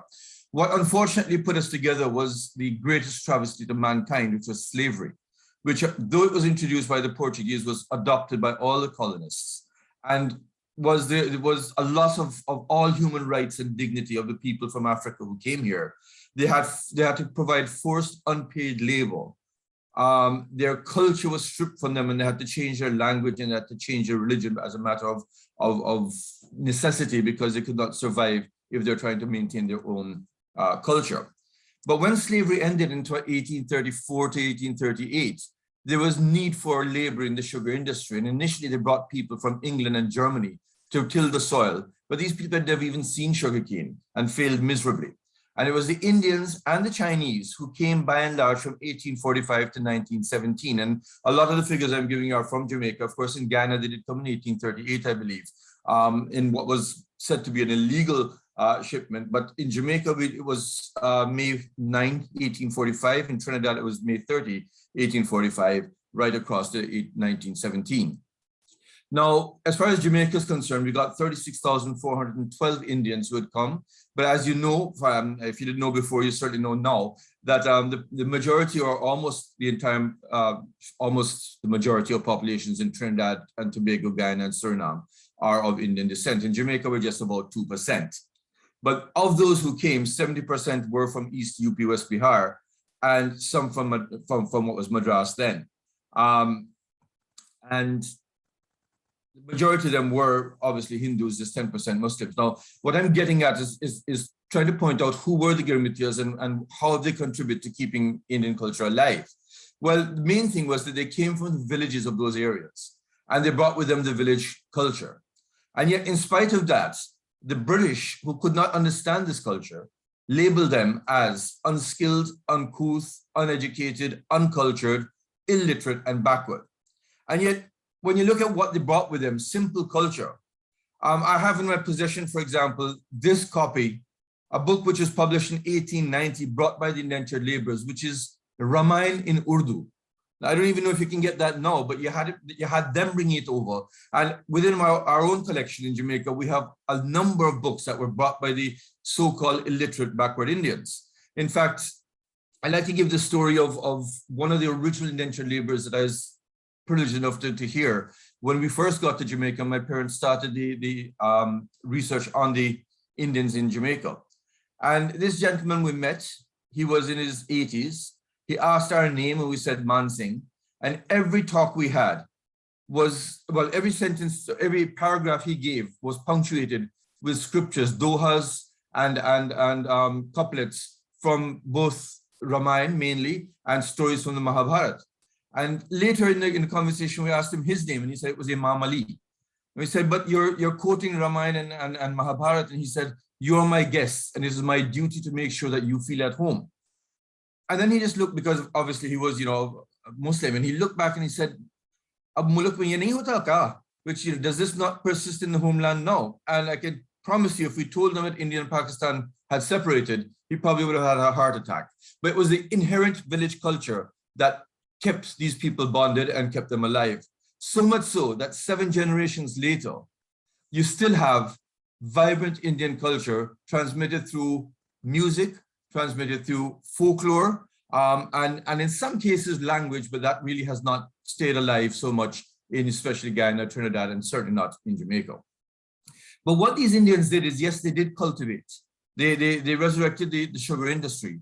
And then at night, they would gather in a group, unconcerned about the surroundings. And in the Jamaican scenario, they would form a little circle in the village where they would be working. And they'd sing and dance, and that circle would be lined by the Afro-Jamaicans who would look out and see who these strange people are with a strange, and I'm quoting, these are direct quotes from people of that era, who these strange people are with strange practices. They were grounded in faith. In fact, the first priest, Hindu priest that came to Jamaica, Pandit Maharaj, was reputed to say that he could practice as a priest in Jamaica. And when he got there, he was handed a machete and told to go and cut cane, and he refused to do so. Now, in those days, that was a criminal offense. And so he went to his defense and he said, is it true that in your own system, if somebody is invalid, he cannot work? And they said, yes, but there's nothing wrong with you. And he took out a cutlass and chopped off his hand and said, can I now go and preach? These people were heavily rooted in their culture and were able to pass it on, not just in religion, not just in sugarcane cultivation, but if you look at the culinary contribution of the Indians throughout the Caribbean, it is part of every country's culinary offerings. We talk about in Trinidad and Guyana, obviously, and Suriname, much more variety, but even in small Jamaica, in types of Indian population, curry goat, roti, etc., curry mango are all part of the national cuisine. They turned their hand to make some intricate jewelry, which was absolutely fine. If you look at this original picture of 1890, which is part of the collection that we have as well, you'll see the jewelry on these village girls in North Jamaica. And if that doesn't look dramatic enough, then we actually had a painting made of it a few years ago, just to depict this, and this hangs in our dining room. But the point is that there was an expedition of a British expedition that came to Jamaica in the 1890s, 1900s, which remarked of how the Indians with the most simple instruments and equipment were able to make the most intricate jewelry, which they would then peddle from village to village or from plantation to plantation on weekends as a cottage industry, end of quote. They contributed to rice cultivation in the Caribbean, and so much so that even in the 90s, when rice cultivation stopped in Jamaica, all the Afro-Jamaicans would talk about the kalyan and lipoing the kalyan and using the soup and all Indian terms, because this was something that was not part of the work order, but they were able to contribute to society. We're obviously overrepresented in cricket and in all forms of music in the Caribbean. Also influenced religions like Rastafari, and I don't have time to go into the details, but just to point out that the founders of Rastafari were two people, Leonard Howell, who once he proclaimed Rastafari, then changed his name to Gyan Guru Maharaj, and Lennox Hibbert, who gave stories of hearing about, he was one of these people who lined the village when music and dance was going on, and he'd ask, what are they chanting? And in his words, they were chanting Jai Ram, Jai Krishna, Jai Buddha, Jai Ashok. And when he asked who these people are, they said they were kings of India, but God incarnate. So he said, there must be one in Africa. And sure enough, when Haile Selassie proclaimed himself as King of Kings, Lord of Lords, he said, there you go. Heavy influences by the Indians, so much so that this village scene of 1880s in Jamaica will show you in the top right-hand corner, a man with his locks, an Indian sadhu with his locks in the villages of Jamaica.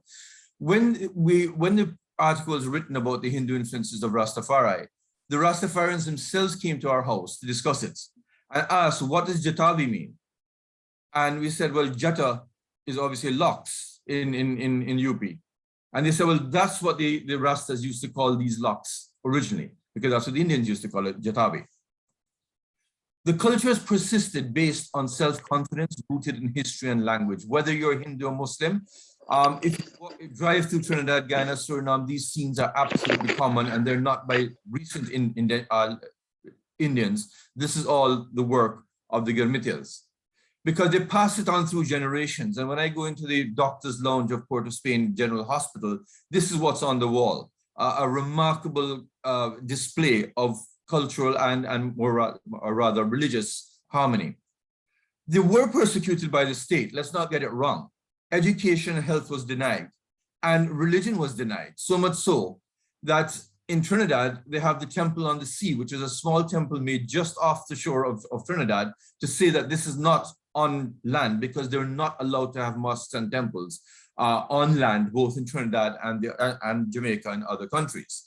In Jamaica, in fact, until 1958, made retroactive to 1954, if you married in a mandir or a mosque, or rather if you married by Hindu or Muslim traditions, your marriage was not recognized. And many of these people would have families, build an estate, and when they died, the estate would be handed over to the state because their marriage was not legal, and therefore the children were declared official bastards.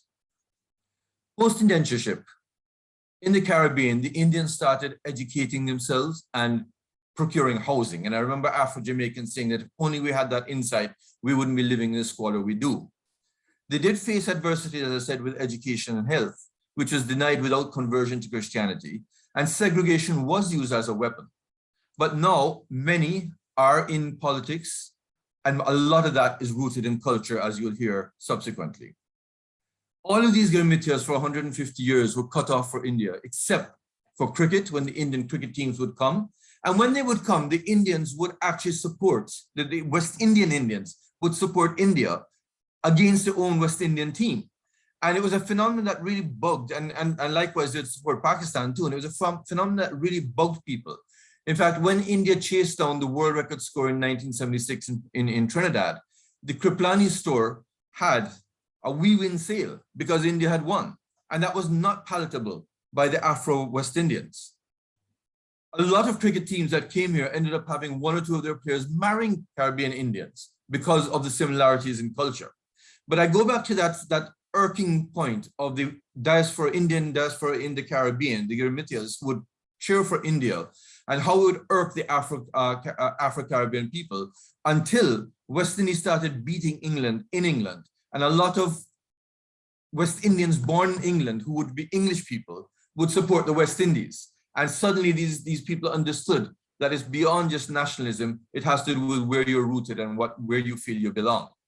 And of course, the other thing that that people were cut off from India, but the other thing that they were able to access was Bollywood, and that was through movies being shown in the cinemas, and of course in the day of video and so on.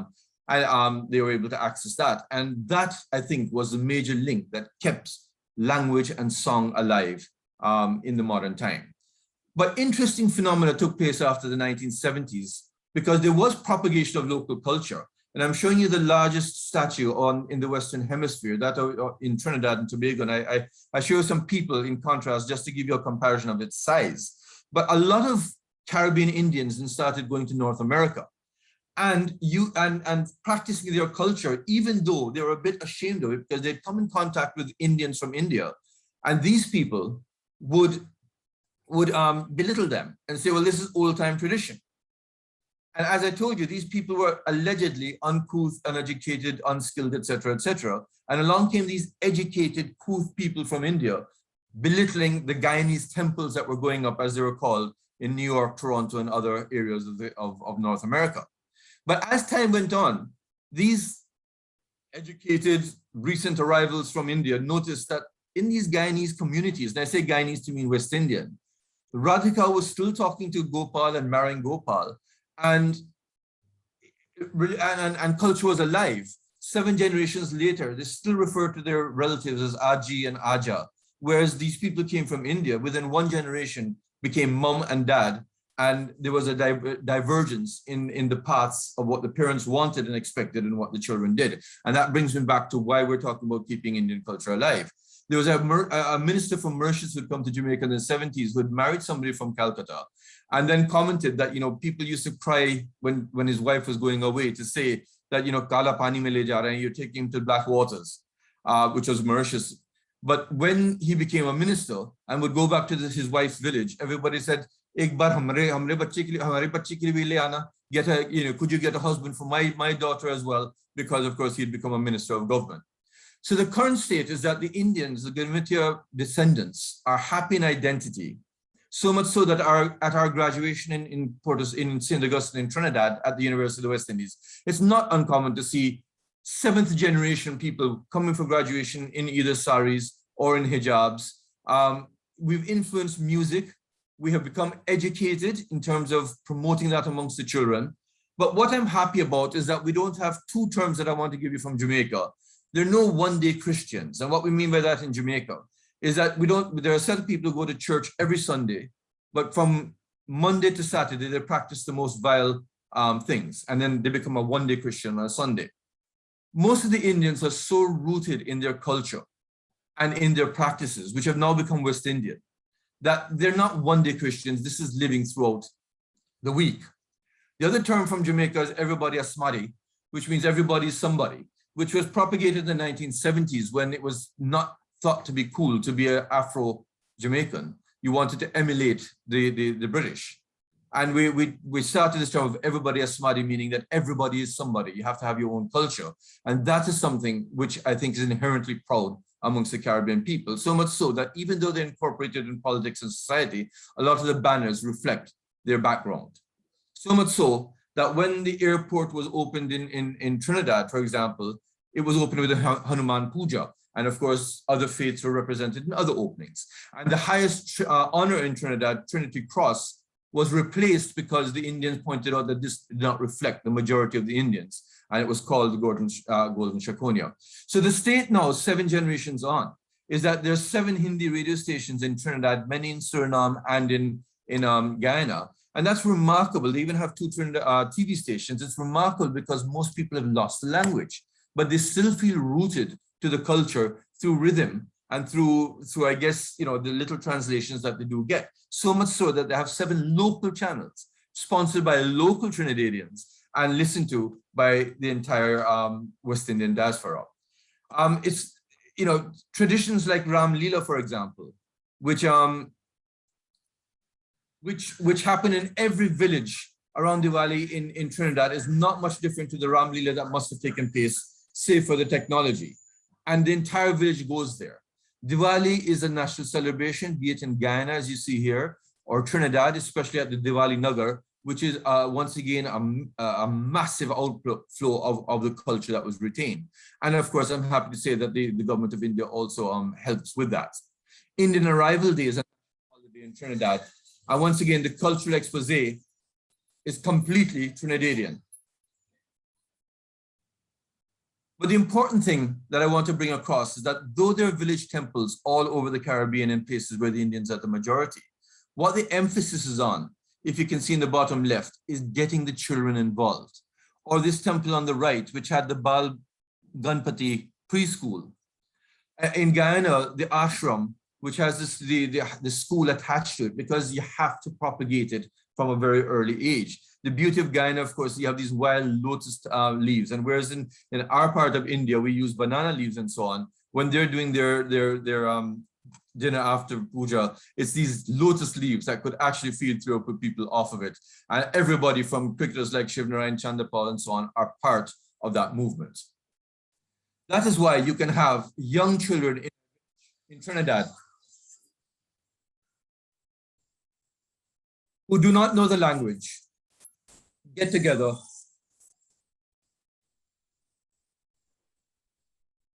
and this is a village temple of which there are many dotted throughout the region.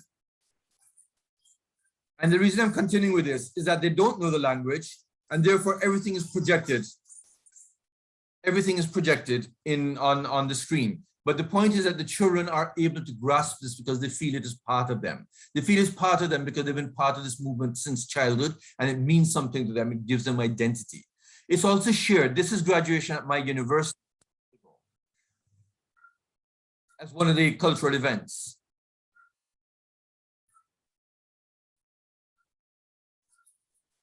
And as you can see, forms of dance and so on have transcended races and is part of the national culture of Trinidad and Tobago, Guyana, Suriname, etc.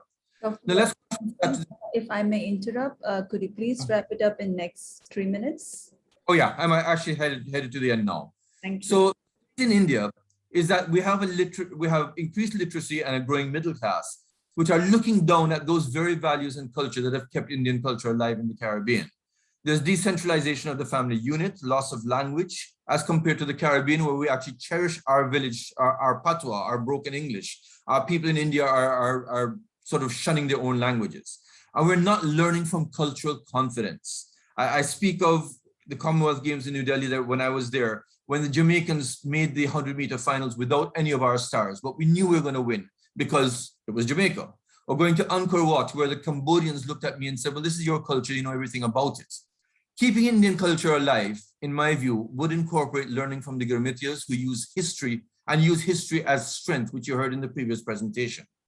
Recognize that the descendants are now educated, and therefore what worked for the last 150 years is not going to work now. You need more cultural education and explanation of everything that is done, not just say it was done for hundreds of years and therefore we do it.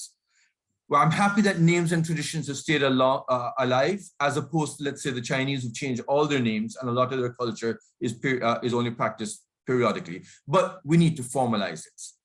And so things like having Indian voices in Google Maps, Everybody in the Caribbean talking about lakhs and crores because of the IPL goes to show you the strength that there is that needs to be promoted.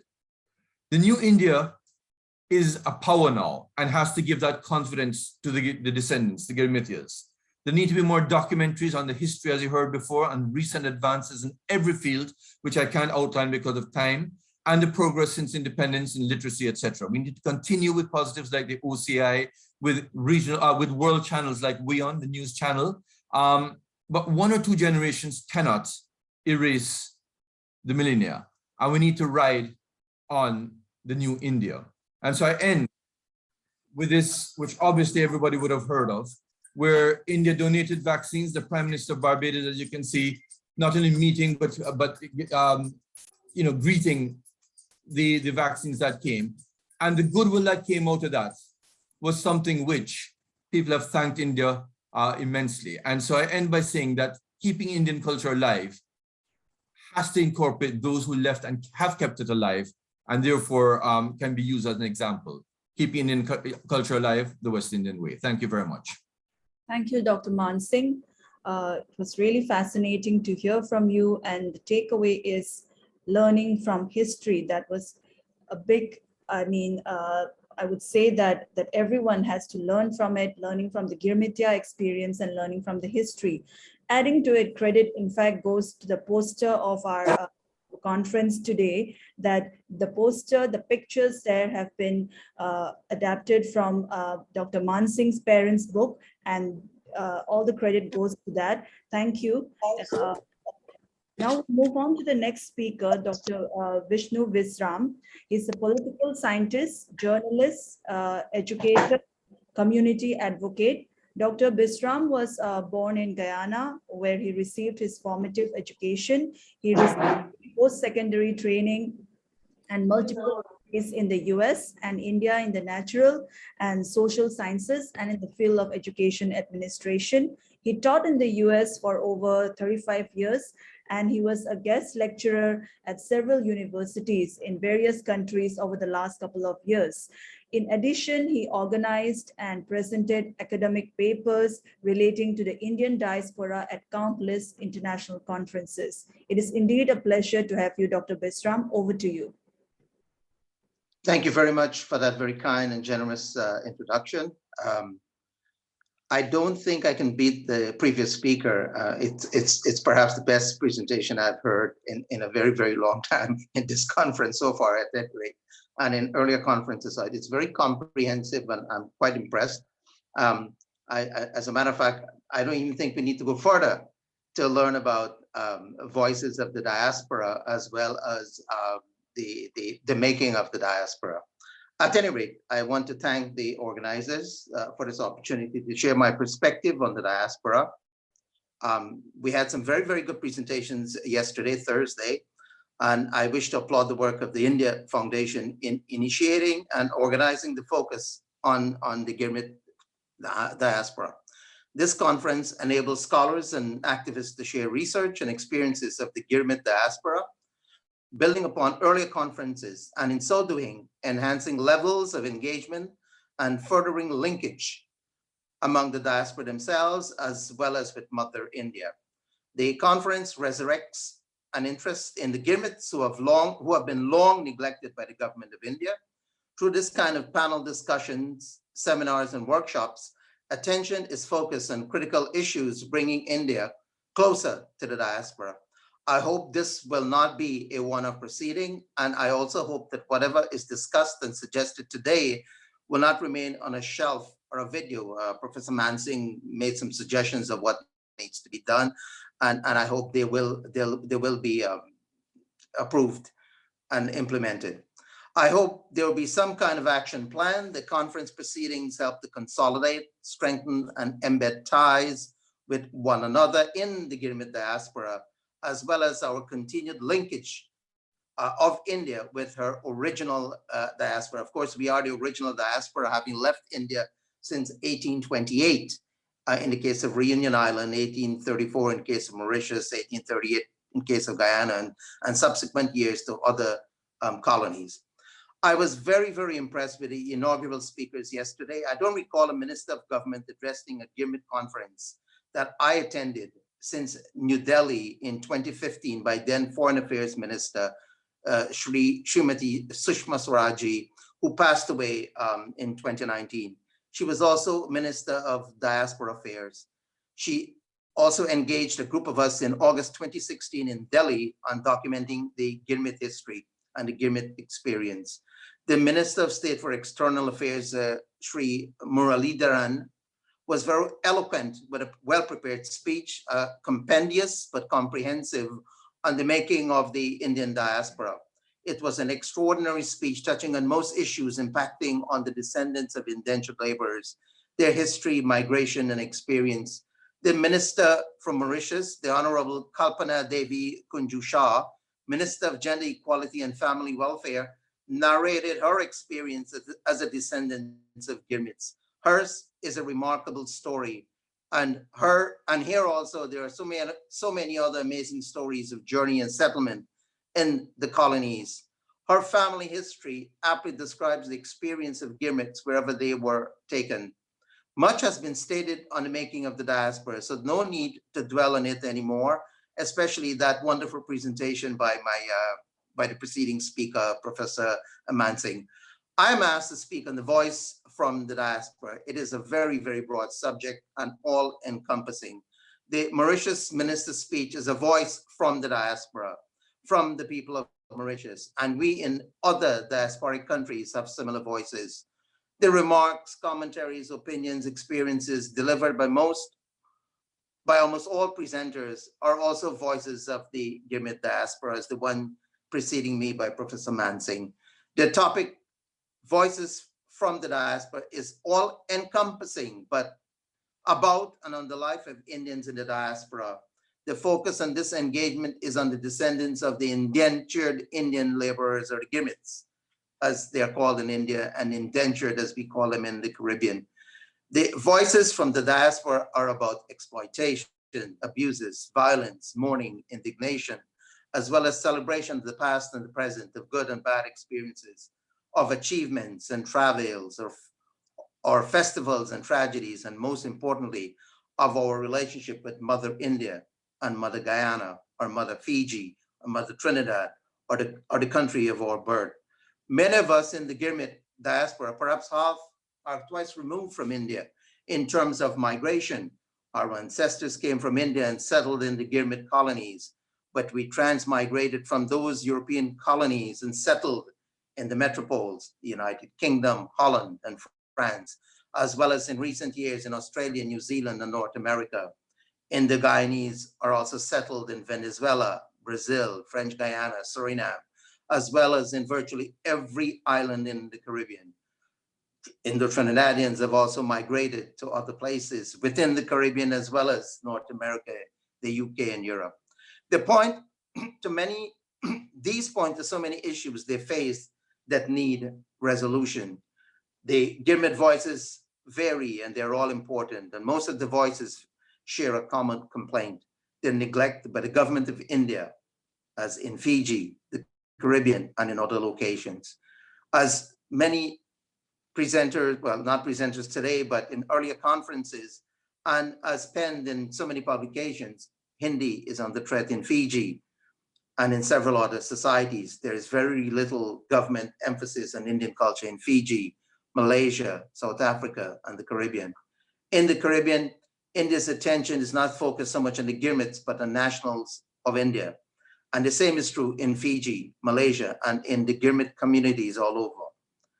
And then there is nothing that seeks to bring the Girmits together. There is no media, no regular symposiums, except the noble effort by a group of us in the Caribbean, led by Dr. Kumar Mahabir of Trinidad, hosting a weekly webinar addressing Girmit conference. And today we have this webinar conference by the India Foundation, which is laudable. And I thank them very much for bringing this group together. But there is nothing that links all of the Girmits via the media at regular intervals.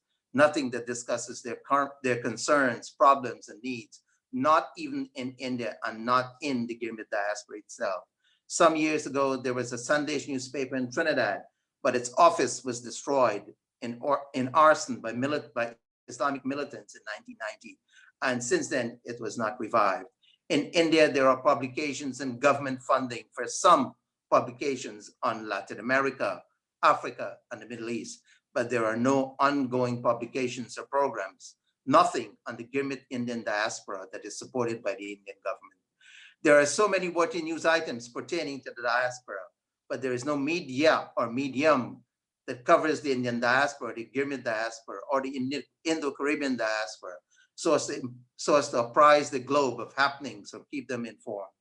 A publication of papers may pop up every now and then after an indentureship conference, and I'm sure there will be one after this, as we are promised. And there are only a few writers who specialize in the Girmit diaspora, and they are not being supported by their own community or in India or by foundations or the business community. Their work is hardly recognized, not because it is not worthy of honors or support. The Girmit diaspora is not a priority for anyone, or I should say for a lot of people. It is viewed as a burden because it does not bring in huge revenues either for India or for the local politicians in the Girmit countries or for the business community.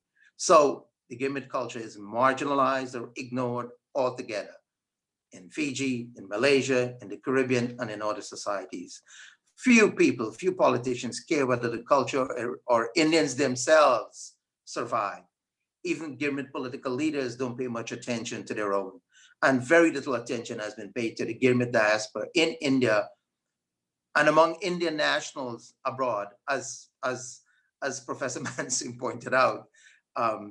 The nationals from India don't interact much with us Girmits from the Caribbean or from the Pacific. So there has not been much socializing or interaction between the descendants of indentured and the recent arrivals of Indian nationals, not in the developed countries or even in the Girmit countries themselves, whether it is Jamaica or Trinidad or Guyana.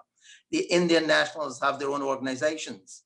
Unlike the Girmits, they don't describe or call themselves Indians. They are Sindhis, Gujaratis, Biharis, Punjabis, Bengalis, Keralites, Tamils, Malayalams, Kashmiris, etc. We, the indentured, we are Indians. We are not Kashmiris and Malayalams, we are Indians. The Girmits see themselves as Indians, and the community, wherever they're found, coalesce around this concept of Indianness or Hinduness or Islam, a unifying concept centered in India. Even in worshiping, the nationals of India and Indo-Caribbeans and Indo-Fijians have their own places of worship, whether it's in the mandirs or masjids or churches in Europe and North America. In Auckland and New Zealand, there is commonality of presence in worshiping by the Girmits and the recent arrivals of Indians from India. In the field of academia, there are just a handful of scholars from India who study the Girmits. India is a land of great heroes and outstanding literary giants, of great universities and scholars. We had people who invented geometry, maths, astronomy, medicine, nuclear physics, long before they came to be known as those subjects in school and universities. The Hindu scriptures speak of going to outer space and the moon, of in vitro fertilization, but we have a paucity of scholars on the Indian diaspora. A few of us speak and write in the diaspora, but we are not supported by the state where we live or in universities where we are affiliated. We don't get much support from the Indian government. Worse, the Indian government inadvertently embraces governments that are anti-Indian in so many countries. The Girmit academics, whether in India or in the diaspora, don't get institutional support to conduct research, to travel and experience the Girmit diaspora. There's also a paucity of scholars in Girmit affairs or studies for a lack of financial support and from foundations, government institutions, and business community. Among the Girmit academicians, or scholars, or writers, almost all of them focus only on their own community or on very narrow issues. So Surinamese scholars would focus on Suriname, or the Surinamese diaspora in Holland, or on the Caribbean region. Trini scholars would focus on their own community or the region they are from. Ditto, the Guyanese scholars, or the Fijian or Mauritian or Singapore or South African or Malaysian scholars. Rarely would you find a scholar that focuses on or writes on or visits the wide global Girmit diaspora. There's hardly any pan-Girmit scholar. I maybe among a few of them, if not the only one, who traveled globally, researching and writing on the Girmit diaspora in Africa, Pacific, Asia, Indian Ocean, and the Caribbean, as well as in the developed countries that engaging the descendants of Girmits. There have been attempts of forming pan-Girmit associations from Dr. Satish Rai out of Sydney, Professor Ganesh Chand out of Lautoka in Fiji, Ashok Ramsaran out of New York, and myself and Pawan Upadhyay out of Azamgarh in Uttar Pradesh. Professor Ganesh Chand and a few others have been trying to launch a journal of Girmit studies for many years. Finally, the project is underway and should be launched next month with nudging from myself, Ashok Ramsaran and Satish Rai. We have tried to get a monthly publication out reporting on the Girmit diaspora. Professor Chandrasekhar Bhatt of Hyderabad, Professor Gautam Mohan of Holland, Professor Gansham out of the Banaras Hindu University, and myself have attempted to launch a journal out of BHU focusing on Girmits. Professor Ganesh Chand and a small group of academicians and activists have drafted a concept plan for a university for the Girmits. We also did the same for a research center and a library on the Girmits. A library and research center have been launched near Lautoka in Fiji. I visited it a couple of times when I was in Fiji. It has a very, very good collection of works on the Girmits of Fiji, but also some works in several other societies. The public is invited to make deposits of publications or writings on the Girmit diaspora. Similar repositories are advised for Guyana, Trinidad, Suriname, and elsewhere. Mauritius has a very, very, very good collection of literature on Girmits. These publications and launching of a university or research center on Girmits have been quite a challenge for the promoters and the activists of the Girmit people. Lately in the Caribbean, myself and a few activists from Trinidad and Guyana launched the Indo-Caribbean Diaspora Network, a web or online publication. And 6 months ago, it was joined by another online publication, Indo-Caribbean Forum, that was founded by a national from Rajasthan who lives in Trinidad. A few activists assist with both online publications. The government of India and the governments wherever the diaspora resides are not supportive of efforts to promote or protect the Girmit people and their culture. India has also failed to play a significant role in various efforts to advocate or champion the cause of the Girmit diaspora, like propping up these diaspora networks. Aside from the neglect of Girmits in academia, I know the experience of Girmits is not reflected in the syllabus and colloquium of historical studies or literature in India, and it is marginalized in the Caribbean, Fiji, Africa, and other parts of the globe. In the Caribbean, Indian history and literature is marginalized in the CXC regional exams. The Girmit history, experience, and the story is not produced on the screen in India. Efforts are made to tell it in short plays by the Girmits themselves, but not from powerful Bollywood community. There are no films by Amitabh Bachchan or Shah Rukh Khan or the beautiful Padukone or Miss Aishwarya Rai or other famed actors. In my travels, I have heard the voices of the Girmits, the topics we're discussing. I have heard the cries of the Girmit diaspora of the neglect from Mother India. They are treated like stepchildren. The voice of Girmits are voices of disappointment in the government of India. The Girmits expect their own governments to ignore, marginalize, and abuse them because these governments are more interested in the dominant group, not the minorities like the Girmits themselves. But they expect India to do a lot more than what is being done for them. India has been doing some good things, great things for the Girmit, like promoting culture and helping to offset expenses for a few of us who visit India or to study in India. India also started the PBD, the seniors program, the youth program, the Get to Know India program, in which to get an opportunity to visit and learn about India. But more can be done. There can be regional mini conferences. Sorry, can you please wrap it up in 2 minutes? There can be many regional conferences. There can be an office in each region, a commissar, a director in each area that encourages greater engagement between the Girmits and India. India can fund cultural events in the regions. It can have programs in Indian communities rather than in the capital city where the Indians don't reside. It can hold an in-person conference and engagements with media representatives in Delhi. India hosted Girmit representatives in Delhi, elected politicians in India, but these don't do much for India. It is the activists and the scholars who do a lot more for India than the Girmits. The Girmits are extremely loyal to India. They have tried to reconnect with the motherland from the time of the first arrival way back in 1828 in Reunion Island, and 1834 in Fiji, 1838 in Guyana, elsewhere at different time. But they have faced all kinds of adversities, challenges, and constraints. These need to be addressed so as to strengthen ties with the Girmit people. The India Foundation Conference is a timely reminder that the Girmits exist. The Girmits are a huge bloc numbering over 10 million people. They are scholars, politicians, and business people. They are consumers. They can make a very important contribution to Indian investment and business and trade opportunities. The government of India must invest more. I note that India is a global power, as Professor Mansi noted. It is feared in many circles, admired and respected. The West is courting and weighing India as an ally. India is in a position to play a more leading role in addressing issues affecting the Girmit diaspora. In fact, the Girmit diaspora can be effectively quoted and used to project India's global aspirations. I conclude by advising the establishment of a think tank financed by the government of India on how to bolster ties for mutual benefits. And this should be a priority for India Foundation as well as for the government of India. I thank you for this opportunity to make this presentation. Thank you, Dr. Vishnu.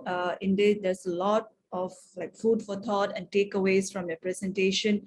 We really wish we had more time to hear more from you, but definitely in many other future course of interactions, we would really would be eager to connect with you further on this. And definitely a takeaway is there should be a think tank, there should be a certain group of people who will look into this study and have more rigorous research on it. Thank you for that. Now we go into the next speaker for this session, Ms. Shadell Naik Compton. She's the Managing Director, Belmont Estate Group of Companies. Ms. Naik is the owner and Managing Director of Belmont Estate, a fully functional historic plantation that has been in her family since 1944. It is a premier agri-tourism attraction in Trinidad that is also involved in manufacturing of chocolates, spices, and other food products.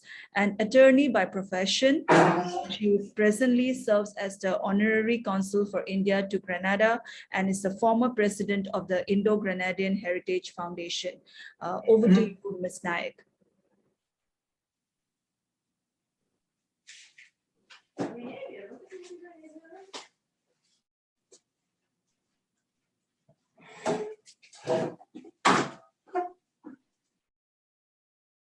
Ms. Naik, can you hear us?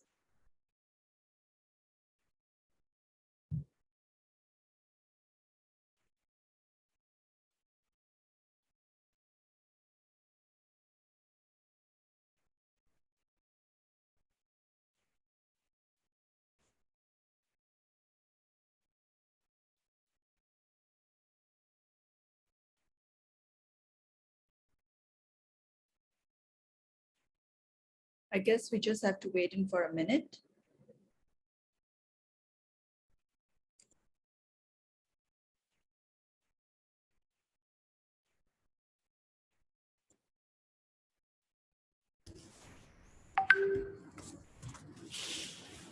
Yes, Ms. Naik, please go ahead. Yeah. Yes, good morning, and I'm sorry about that. I had a little bit of technical difficulty. Good morning, and thank you so very much for inviting me to participate in this conference here today.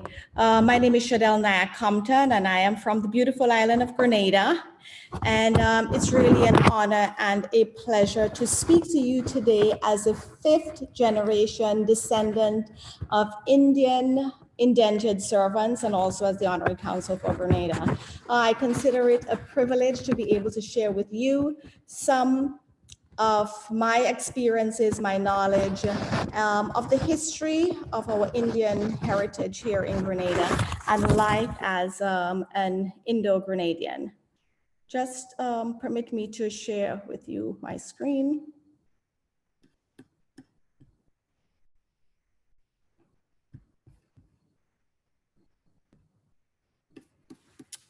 Okay, I hope you can see my screen. Yes, perfect. Okay. Great, so before I continue, I just wish to pause for a minute to recognize the current COVID-19 crisis that we are battling with. I want to acknowledge the heroism of the frontliners who have been selflessly giving of their time and service to attend to the sick. And I especially would like to express my gratitude to the Indian government for providing to Grenada and several of our Caribbean islands the AstraZeneca vaccine, so that thousands of our people here in the Caribbean were able to get the vaccine very early this year. I know it is indeed the height of diplomacy and humanitarianism, but I do see it as the mother country ensuring the health of the diaspora, and for that we are very, very grateful. We'd also like to extend our sympathies and condolences for those who lost loved ones, and remembering that we keep you in prayer. So just a little bit about me to start. I was born in London, but I was raised here in Grenada by my Indo-Grenadian family, and we were raised on a family farm, which is in the north of Grenada. So I was also privileged to have an Indian stepfather. He came from Shillong in Northeast India. And so in my home, we were raised with strong Indian values. We were able to learn about our history and culture, and Indian food was very much a part of what we enjoyed at home. I went to school in the US, but I had a strong yearning to return to my homeland and also to continue our family farm, which my grandparents had invested in, since 1944. So after attending law school there, I came back to Grenada and diversified our farm into agritourism. I served as the president of the Indo-Grenadian Heritage Foundation. And as you know, I also serve as the honorary counsel for India to Grenada. So just here are some pictures of Belmont Estate, because Belmont Estate is very much a part of my heritage. It is a plantation that belonged to my grandparents, and they were able to purchase this plantation in 1944. And it was one of, they were the first Grenadians of Indo descent to get into plantation business in a big way. They owned several plantations on the island, and many Indo-Grenadians worked with them. And Belmont Estate has a lot of historical context, because it is believed that when the Indians came here, it was a holding site for the indentured servants before they were dispersed to other estates. As I mentioned, it was bought by Indo-Grenadians in 1944. We hosted a museum here at the estate that included an Indian exhibition. We celebrate Indian Arrival Day on the estate on the 1st of May every year. We offer Indian cuisine, cultural activities. We have an opportunity also to make Indian products, value-added products with using some of the foods that are typically Indian, and to try to replicate some of the Indian pickles and chutneys and kuchillas that are popular, in India and in the Caribbean. We are big into spices, and as a matter of fact, Grenada is known as the Isle of Spice. And turmeric, ginger, nutmegs are an important part of what we do. A little bit about Grenada. For those of you who do not know it, we are situated north of Trinidad and Venezuela and south of Barbados and St. Vincent. We are a tri-island state, and the islands are Grenada, Petite Martinique, and Carriacou. And we have several other uninhabited islands that make up a group of islands called the Grenadines that make beautiful, beautiful sailing. And these islands are shared between Grenada and St. Vincent. So we have a population of approximately 112 people, and 2.2% are Indians and 13 are of mixed descent, including the ones that we call Dogla, mixed with African, Indian, and European. So Grenada is called the pure Grenada, the spice of the Caribbean. This is our destination branding. We were colonized by the French and British, but we achieved our independence in 1974. Our language, our official language is English, although we do speak a little bit of Creole, and we probably have a little bit of Hindi language that is existing, just a few words, and our currency is the Eastern Caribbean currency. Our economy is tourism-based. It was agriculture-based before, and there is some manufacturing. Our main crops are nutmeg and maize, cocoa, bananas, and soursop. We are big into chocolate production now, making tree-to-bar chocolate here on the island.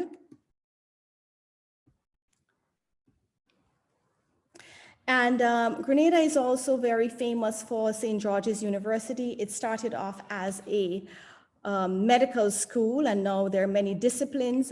And St. George's University is very important in the Indian diaspora market because we have many Indian faculty members and professors, and also the university markets heavily to Indian students. So there is a significant Indian population there. Interestingly enough, also Grenada does have a citizenship by investment program that markets heavily in India and also in Dubai, where several Indian diaspora invest in this program. So a little bit about our history of indentureship. I would say that we share the same kind of history as what has been recited here today. But the Indians who came here, although they may have come specifically for sugar, sugar was also on the decline, and the important agricultural industries at the time were cocoa and nutmeg. So they were very instrumental in developing cocoa and nutmeg, the cocoa and nutmeg industry here on the island post-emancipation. The first Indian arrival was on May 1st, 1857, and this is the day that we celebrate as Indian Arrival Day, May 1st. The indentured system lasted for 33 years, from 1857 to 1890, with a total number of Indians imported being 3,200 persons. We believe that over 85% remained as permanent settlers in Grenada. Some repatriated and some moved on to Trinidad and to Guyana, where there was a more vibrant Indian community. So there was a very strong deculturalization program here in Grenada. The Creole and culture was very, very strong, and Indians felt socially isolated from the motherland culturally, economically, and politically, and they remained a fragile minority. They were forced into cultural assimilation through an aggressive and forced church and state deculturalization policy that forced Indians to abandon their ancestral culture and religion. Many of the Indians at the time were forced into becoming Presbyterians, and thereafter many became Seventh-day Adventists as well, and also Anglicans. So Grenada's small size did not allow Indians to establish authentic communities post-indentureship, in contrast to larger islands, like Trinidad and Guyana. Thus, after indentureship, Indians were already integrated into established Creole communities. And so what we saw is that there was a further diminishing of the vestiges of a robust culture and heritage.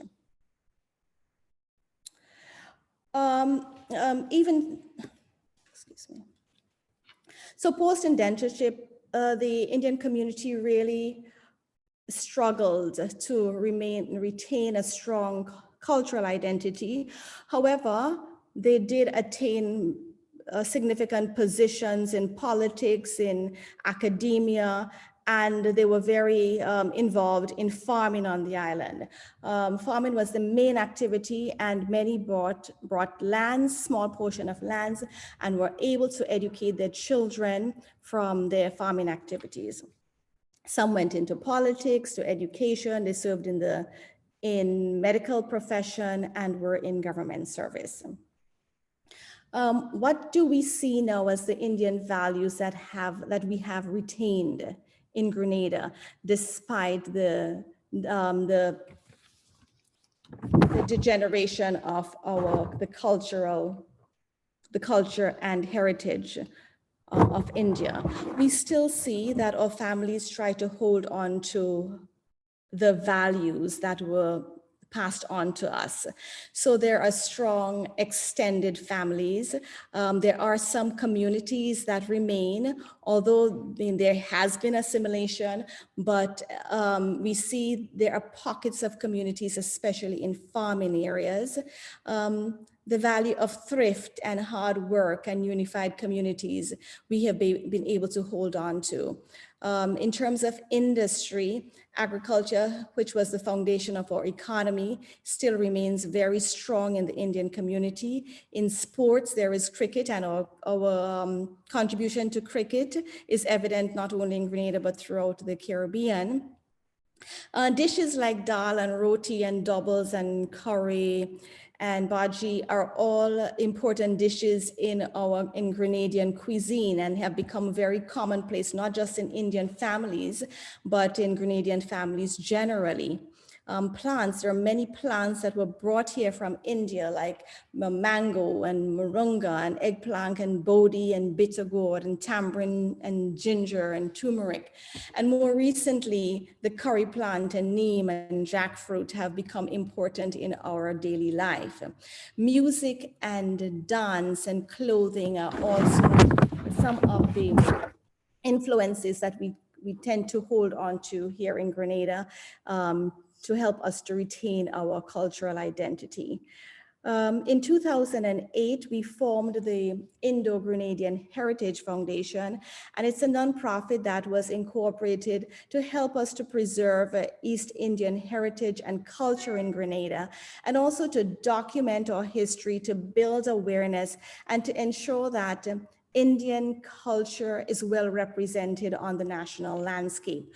We found that in Grenada, most of our cultural presentations were more Afrocentric. And over the years, we have been making a stern effort to ensure that the Indian side of our culture is well represented as well.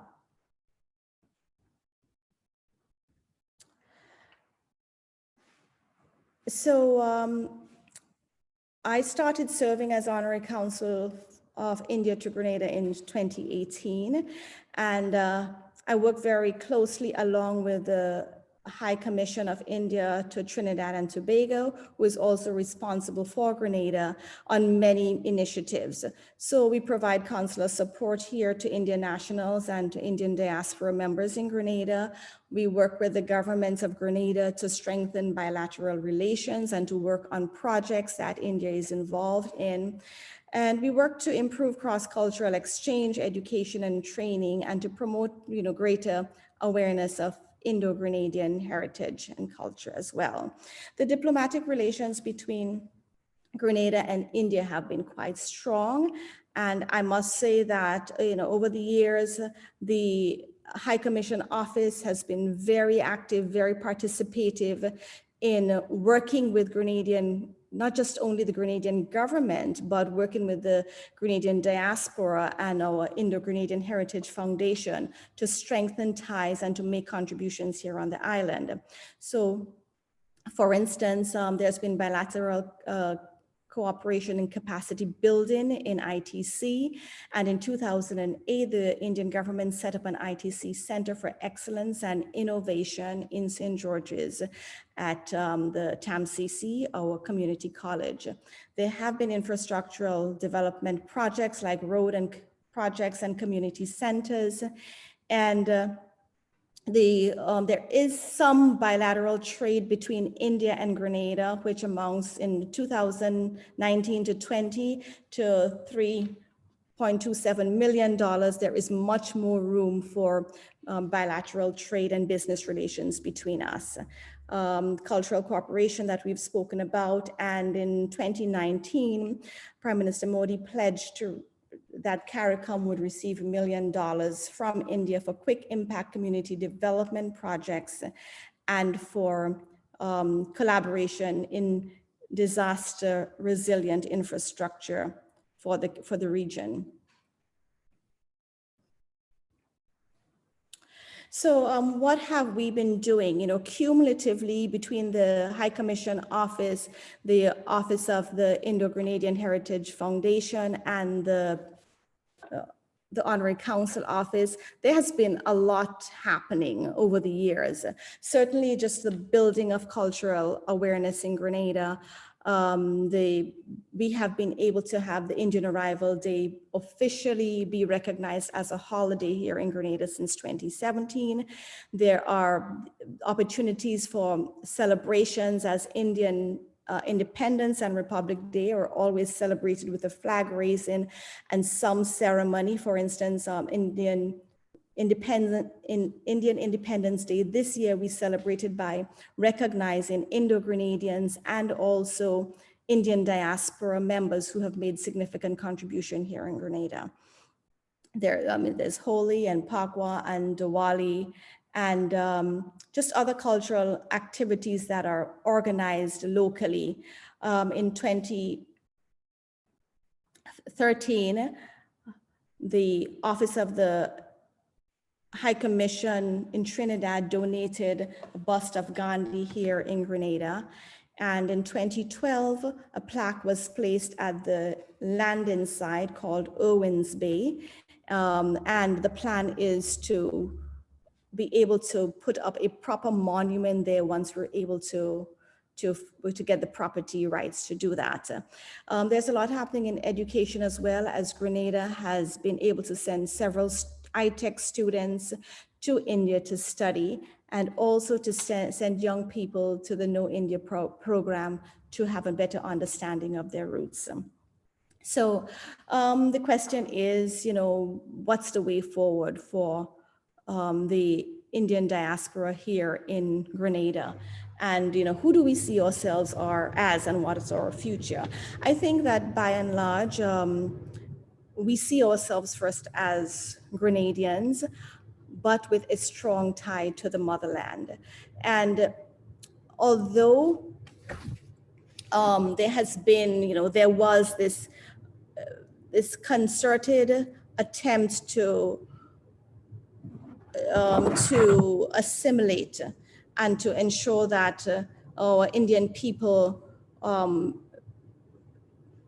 no longer participated in the cultural activities. But I think that over the years, Grenadians of Indian descent have made a concerted effort to re-identify and to rejuvenate and to understand their culture and their roots. There's been a lot of participative and proaction from the Office of the Indian High Commission in Trinidad that has helped really in this cultural rejuvenation, the increased bilateral relations, the work of the various organizations here, and also the fact that there is a growing Indian community at the St. George's University in terms of the faculty and staff. And there's also a growing Indo-Caribbean community here from Guyana and Trinidad that have contributed greatly to Grenadians' understanding of Indian culture. They've brought with them their food, the dress, the values, the music that we have started to assimilate over the years. Very importantly too is the fact that the citizenship by investment program that the government has initiated is attracting Indians, both from India and Dubai, several of whom have made significant investment here in Grenada, and some of whom are planning to spend time and live here. I mean, I think the fact that these Indian investors see Grenada as having a significant Indian presence is important for them. They feel a sense of pride and a sense of home being here in Grenada. There are going to be increased opportunities for investment, for deepening our cultural awareness and pride, and for strengthening our ties. And I am certain and I am hopeful that this is only going to result in us having a greater sense of pride, and that we will work together with other communities around the world to ensure that we are making a greater impact, that we are making a better contribution to our communities, to our people, and to our world. Thank you very much for this opportunity to present. I hope this gave you a snapshot of what the cultural landscape here is in Grenada. And we hope that you can visit us someday to experience Grenadian and Indo-Grenadian culture firsthand. Thank you, Ms. Shadell. It was indeed a delight to hear you and see your presentation, tracing the heritage, also sharing your work, current diplomatic relations, and definitely it is we're really keen to visit now, seeing your presentation. Now I open the forum for any comments, any questions. Please raise your hand. Yeah, I can see one. Bhagwan Singh, if you could go ahead, please. Thank you very much. Excellent presentations. If I may, I like to comment on the notion of a global Girmitiya society.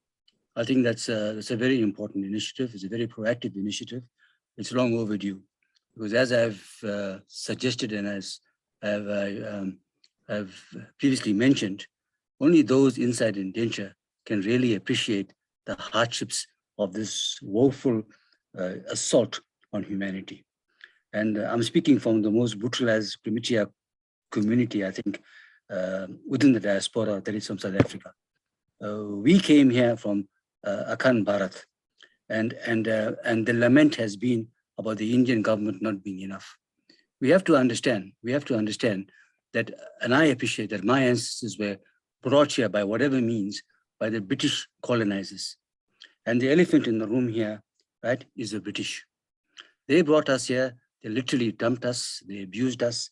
And I think somehow we've got to go back and revisit this notion about atonement, their reparation, whatever. For me, no amount of financial reparation will ever heal the hurt that they have assailed upon us. But at least an atonement and acknowledgement, and they should be now.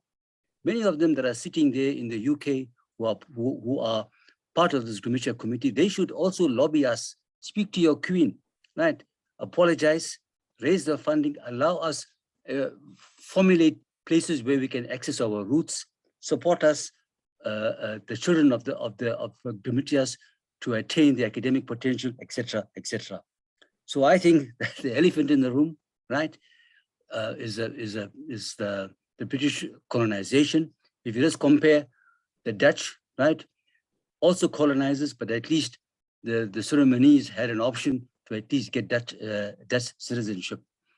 The British must be held accountable, and I think that this global Girmitiya society will find a lot of resonance from the likes of me to support, because it will be a very important proactive community to keep on harping that this government, the current Indian government, right, should be accountable. I think is really an overreach. Thank you. Thank you, Mr. Bhagwan Singh. We can go for one more question. Mr. Appasamy, please.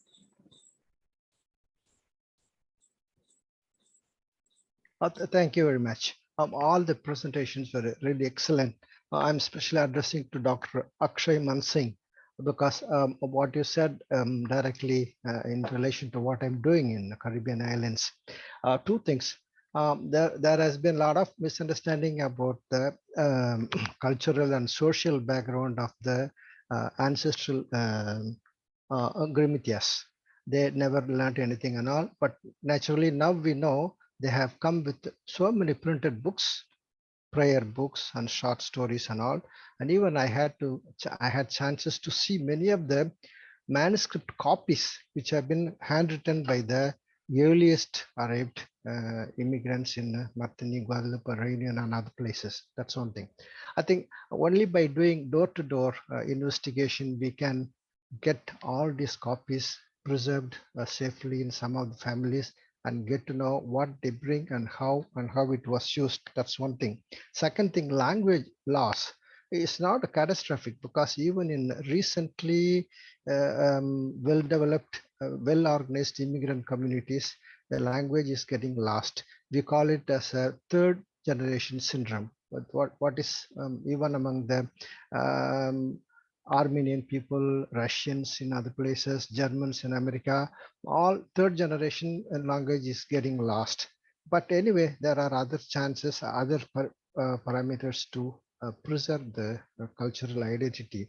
But anyway, now we can have so many possibilities to get back the language. So these are some of the common points. Just I wanted to say thanks to Mr. Mansingh. We will be in touch. Thanks. Thank you, Mr. Apusami. I don't see any more questions or comments. Just a final word, if anybody wants to respond from the speakers to any of the comments raised by the audience, if any of the speakers would like to respond. If I could, Shrishti, just to thank Mr. Apusami, but apart from that, he brought up a very important point. We do have these multitude of books and letters and so on that were written. And one thing I'm trying to do is to get the Jamaican, to get them preserved. I don't have the wherewithal, and this is Jamaica's national treasure. I've been to the Jamaican government. I've been to the Indian government through the High Commission.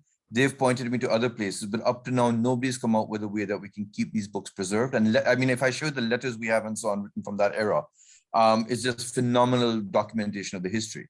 Yeah. So I'm putting out an appeal that if anybody knows, I know both the Jamaican government and the Indian government are interested, but we just can't find somebody who can preserve these things so we can put it in our museum in Jamaica.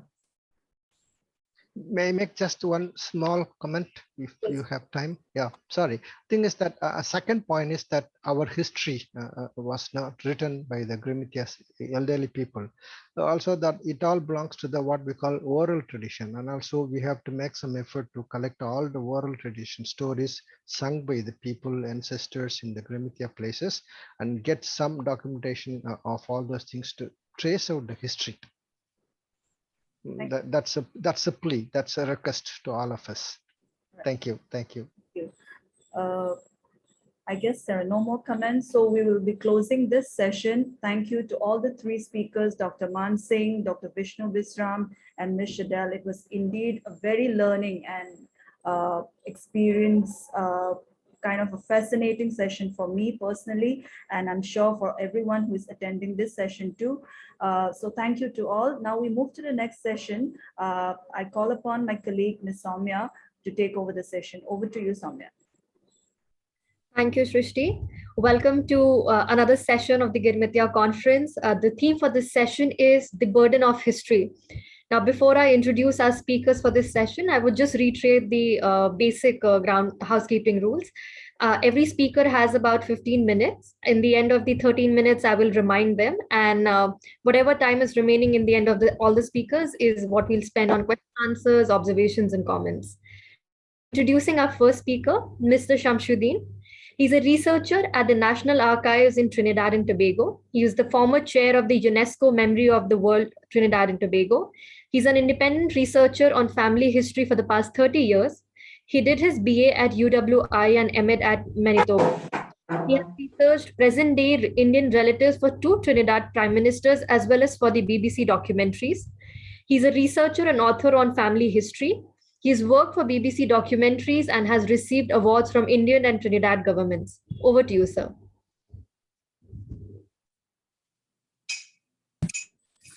Thank you very much for having me on the program today. I must say namaskar, assalamu alaikum, and good day. Thanks to the India Foundation for this opportunity this morning, today I should say, because some of you might be in evening time.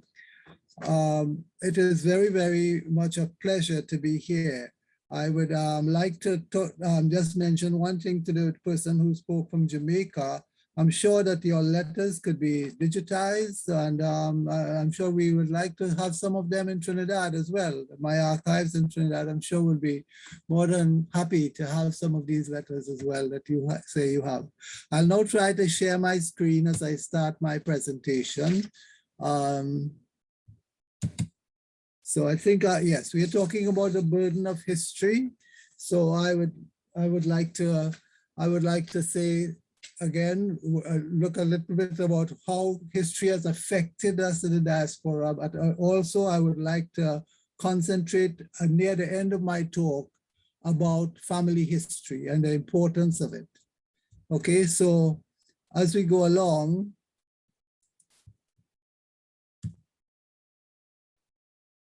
okay,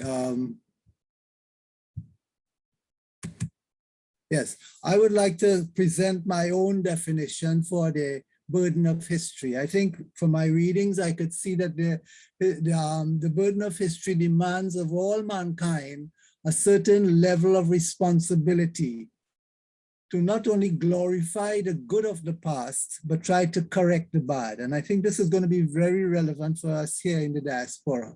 In fact, a few more quotations. Karl Marx once said that history weighs like a nightmare on the brain of the present. And Rudyard Kipling, that famous poet, had said in his support for Eurocentric ideas, for imperialism, let's say, he talked about it in The White Man's Burden. He showed that the price of all of this, of gathering all of this imperialistic ideas and so on, it showed that the price is in the caring of the conquered, not only in getting the conquered, but in caring for them. So as we proceed, we could see that other people as well, the burden of in the USA, for example, the founding fathers and other people have defended the gospels of Christ and so on, but yet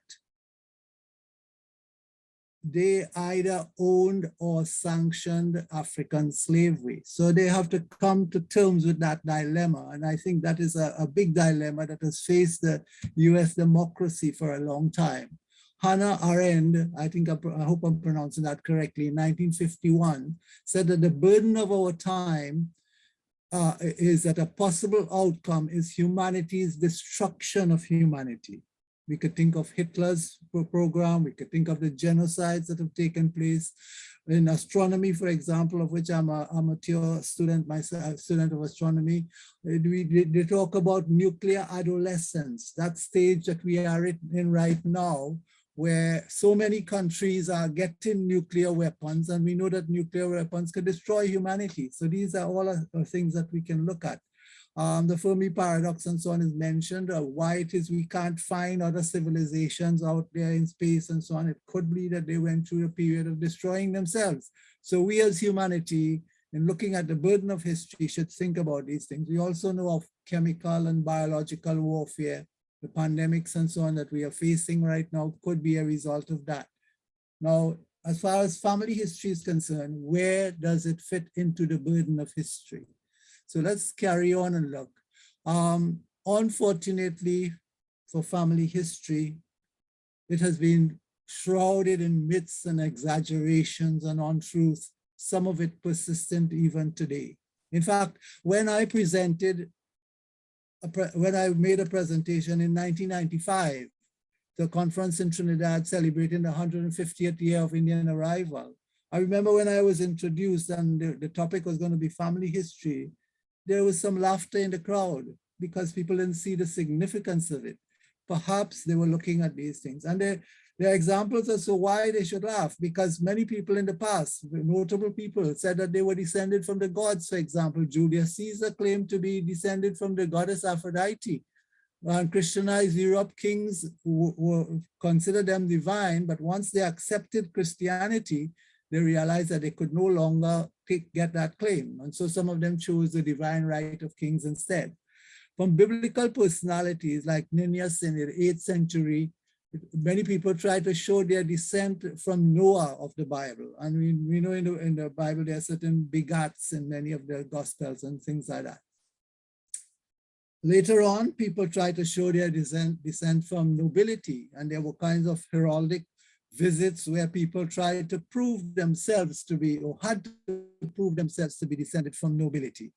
Dugdale and Dodsworth were two of the writers who were involved in this in the 16 and 1700s.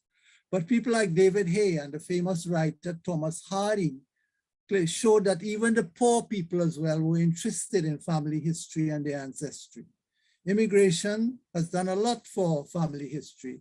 In places like the USA, Canada, Australia, New Zealand, and so on, new societies have been created from the poor and the disadvantaged and the persecuted of Europe. So the descendants of these people never forgot the sacrifices made by the early settlers of these areas, their ancestors. And with the rise of democracy in these places, interest in family history grew even more. These new societies, and this is a very important point for us in the diaspora, which I will touch on a little more as I go along. These new societies clamor now today for access and preservation of documents of their ancestry lodged in Europe especially. Now, English documentation has been very important in our struggle in family history. The Doomsday Book of 1088 by William the Conqueror, which is a census of land ownership. The Edict by Henry VIII of 1537, which says that churches were to record all baptisms, marriages, and burials. And in 1837 in England, there was a universal registration of births, marriages, and deaths. Trinidad followed in 1848. That was kind of quick. India, in my researches, especially in Bihar and UP especially, I didn't find too many of these registrations before 1897. And then we had a plethora of other documents which followed. The census documents, the emigration lists, tradesmen, etc. also arose. And these above mentioned meant that document proof entered family history, thereby reducing the falsehood, the myths, the exaggerations, and very important, the brick walls. Because many times in our family history, the oral history reaches a certain point and we can't go further. We call it a brick wall, but documents help to shatter some of these brick walls. Science and technology found their way into the study of family history and genealogy. Genetic genealogy, for example, there are DNA links to relatives worldwide. And again, we are thinking of the diaspora, and I will mention some of that in a while. Writing, printing press, publications, all of these things have been assisting through science and technology, have been assisting family history and genealogy. Computers, databases, digitalization, all of these things can work in our favor as far as family history is concerned. Now we get to the Indian indentured diaspora. Notice I put indentured there, the Girmitiyas as well. The burden of family history in the diaspora is greatly relieved by the plethora of documents. Okay, so if we just check the documents, we may be able to find more pragmatic things, more scientific things about our ancestors. Our ancestors came to the colonies under a written or printed agreement, the agreement as we call it, or contract. Each emigration pass, which came out of India, had this in it, certified that I have examined this man or woman and he or she has agreed to work, even the infants. It was funny to see that some of the infants on their immigration pass had that information that they have agreed. Well, I couldn't see how a 1-year-old could agree, but that happened as well. Now, but in the diaspora itself, documents were created to accommodate our ancestors. General registers of immigrants had the information reflecting from the immigration pass. In fact, the names didn't change, as some people suggested. The documents of the immigration pass was simply put onto the general registers, but the general registers added more information, like the year of return to India, the death of in the estate years, and so on.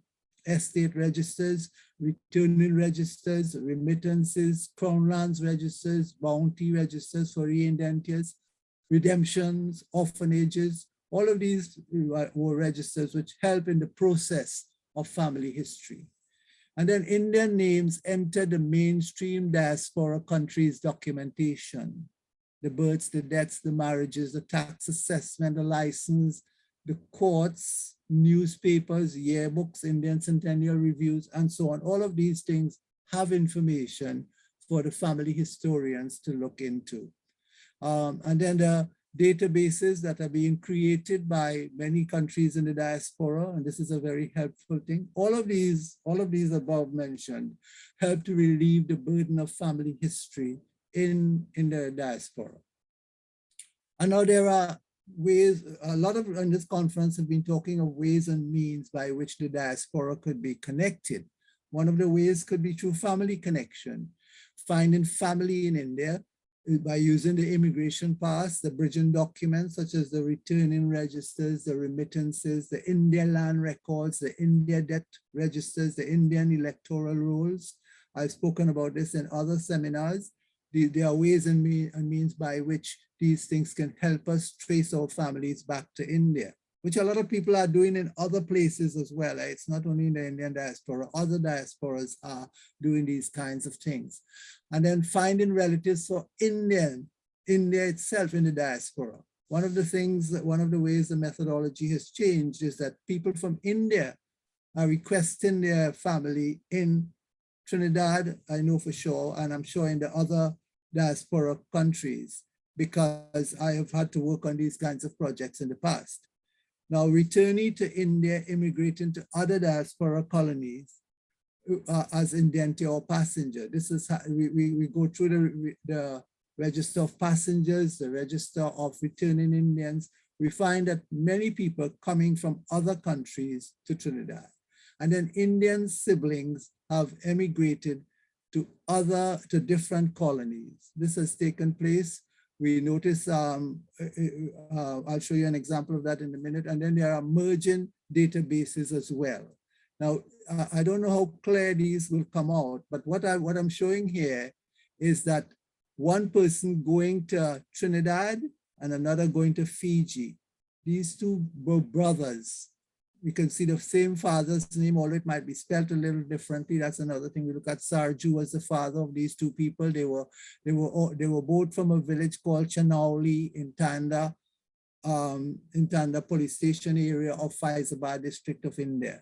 And we see that these two people were Brahmin who went to so these two brothers whose family history I have researched were going to these different places to do this for indention. So we can see then that a lot can be done with the tying in of the diaspora through the documentation and through family history. What some of the major problems we face, and I could elaborate on this a little bit. In Trinidad, for example, the birth registers were very poorly done during our ancestors' time.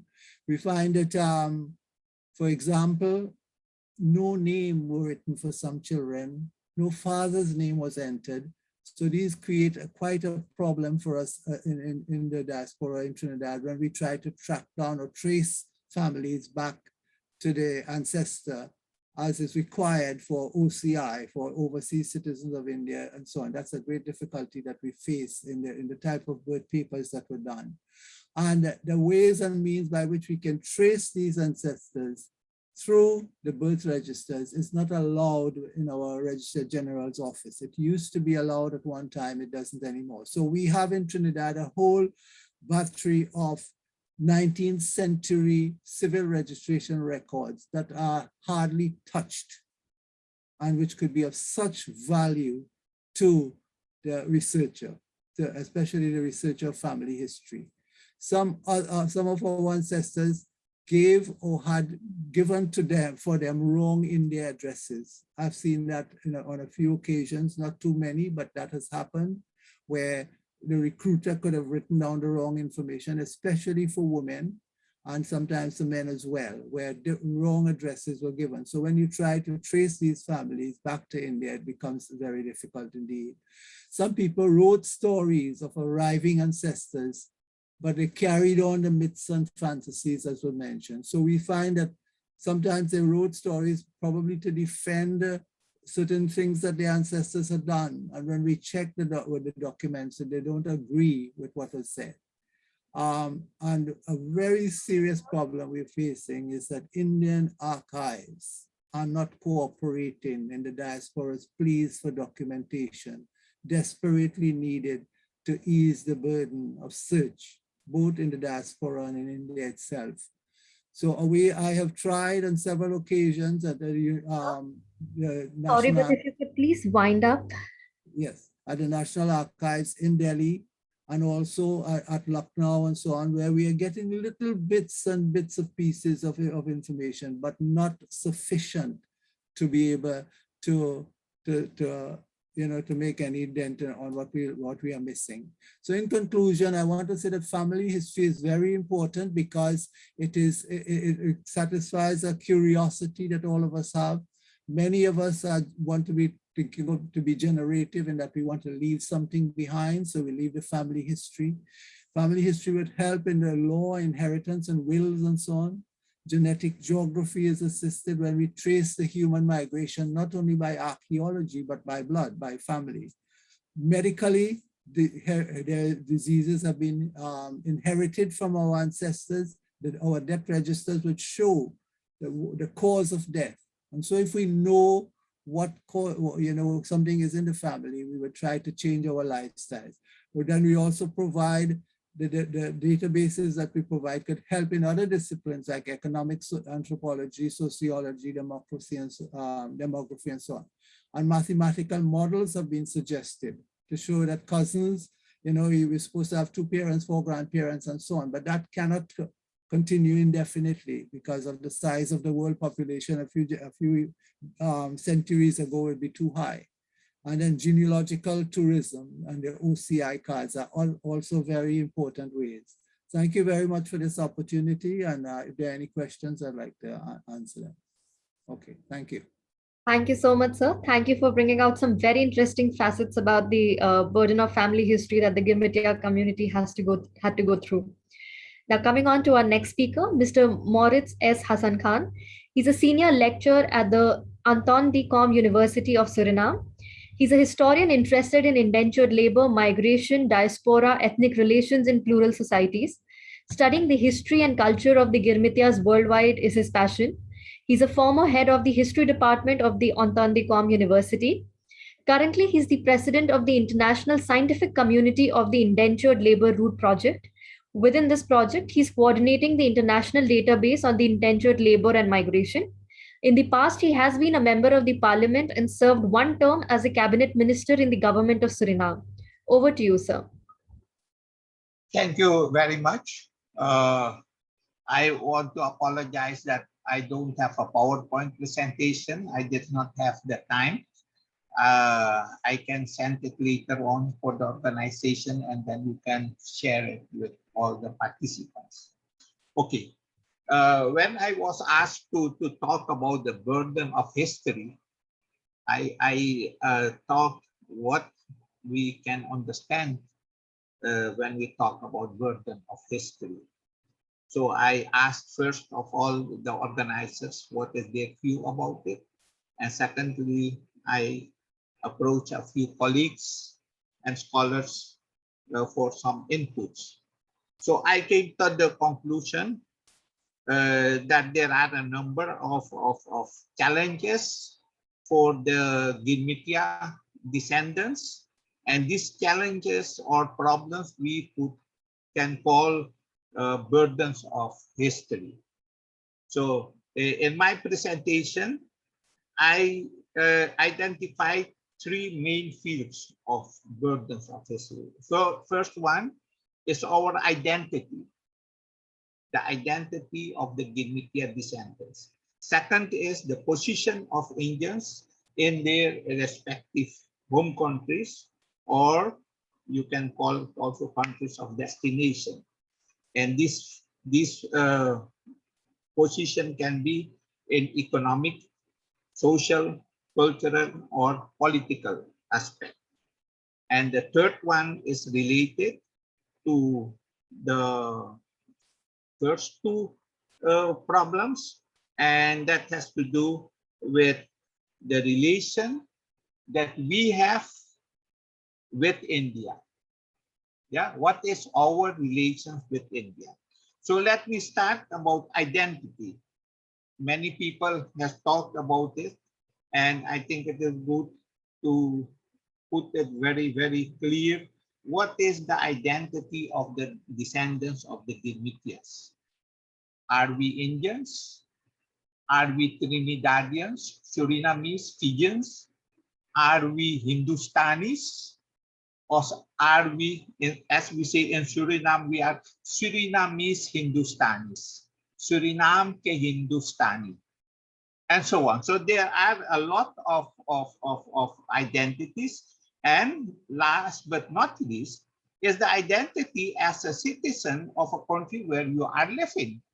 Yeah, so I think that is very important. So in the most Anglophone and Dutch colonies, the majority of the Indian indentured workers were from North India, from UP and Bihar. As agricultural workers from the rural areas, most of them spoke their native languages. And these were Bhojpuri, Audhi, Maithili, some of them Baghelkhandi, my grandfather was from that area, and so on. And some of them were educated in Hindi or Urdu, but most of them were acquainted with Hindustani as the lingua franca.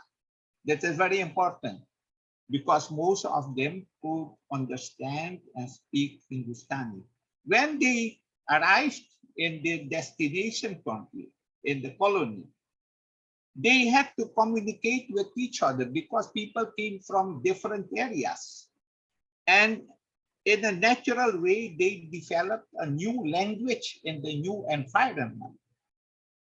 And that new language, they called Hindustani at the beginning of the 20th century or at the end of the 19th century. And as a proof of that, I found some newspapers, Mauritius in Natal, newspaper called Hindustani. So that was very important. And the Hindustani was their identity, but also their language. And that is the reason why in Suriname, the indentured laborers, when they had finished their contract, they established an organization, and I'm talking about the beginning of the 20th century, 1910. They organized themselves, and they were time-expired Indians, but still they were called coolies. I will talk about that. They were regarded as coolies, and they said, we are Hindustanis. And they had the very serious objections about the term coolie. And this term coolie was not only used by the colonial people, but according to my understanding, even in India, people are called coolies. At the railway stations, you have people who are coolies. You have also a very known film of Amitabh Bachchan called Police. So when the people had signed, the intended immigrants had signed a contract, then he became not only a person who has signed a contract, a Girmitiya, or as we in Suriname call a contractee, they became a coolie for the colonial powers. And they came to the different countries and they were called coolies. And coolie was used for all indentured laborers. You had Chinese coolies in Latin America, in Southeast Asia. You had Indian coolies everywhere. And in our case, in Suriname case, we had also Indonesian coolies who are the people who worked on plantations after they had signed a contract. But after the expiration of their contract, they had problems with this term to be called coolies because they were now agriculturals. In Suriname, they got a piece of land and they were agriculturalists. So they had very serious objections about that. And that was not only the case in Suriname, but in all the destination countries. But still there are people who are calling the descendants of the indentured laborers coolies. Even a very known poet, Al-Turabali, has written a very, very famous book, Kulitude, when he was talking about the identity of the descendants of the indentured laborers. And in his view, we can call their identity Kulitude. But in my view, it is better to talk about the Indianness or about the Hindustaniyat of these people, because many people, and explicitly also historians and scholars, they have objections against the term coolie, not only but also the designation Kulitude. Coolie is sometimes used as a denigration, as when you are how you say is anthropocentrism, racist designation. So that's why people has objections about that. And when we talk about the identity, then it's very important. The identity is influenced by our culture. And what was the culture of the Girmitiyas and their descendants? As all of you know, they brought with them their religion. And what was their religion? Most of the people were Hindus. Between 12 and 18% of the people were Muslims. There were almost no Christians when they came to the colonies, but later on, they were baptized, especially in the British Caribbean. The Canadian church was very active in that field. They brought also education to the people, and many indentured laborers in Guyana, in Trinidad, and I think in the other Caribbean islands, they became Christians.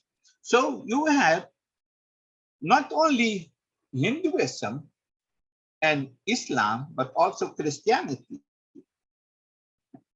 And I think that is very important, because when people are talking about Indian diaspora, then many people make the error to talk about Hindu diaspora. I think it is very important to realize, to be aware that at least the older diaspora consists of Hindus and Muslims, and that the Indian culture was not only the Hindu culture. Yeah, what is the Indian culture? What they brought to the colonies? That was a mixture. And I think very important is also to talk about the relation between the Hindus and Muslims during indentureship and after indentureship. I think that is also a part of the burden of history. In our case, in the Girmitiya diaspora, the relation was, in my view, much better than in India, because during indentureship, they had to survive. They had the same problems and they needed each other. And what happened also, that you have intermarriage, inter-religion marriages, and that you have still now. And I think in the indentured diaspora, there is much more tolerance, religious tolerance, than maybe in the Western world, and even maybe in India. Because my own perception is that I heard frequently about communal tensions, about communal conflicts, and we in the diaspora, we are safe from that. So in that aspect, indentureship brought something good for us. Okay. Last thing, what I want to talk about is the position of the Indians as a part of burden of empire, of history. I think it is very important to know that when indentureship was abolished in 1917, and the last contracts expired in 1920, that from some countries, the Indian community sent delegations to India to talk with the leaders of the Indian National Congress and to try to convince them that it was in the interest of the local Indian communities in the different countries that migration should be continued, not as indentured labor, but in other form, kind of assisted migration.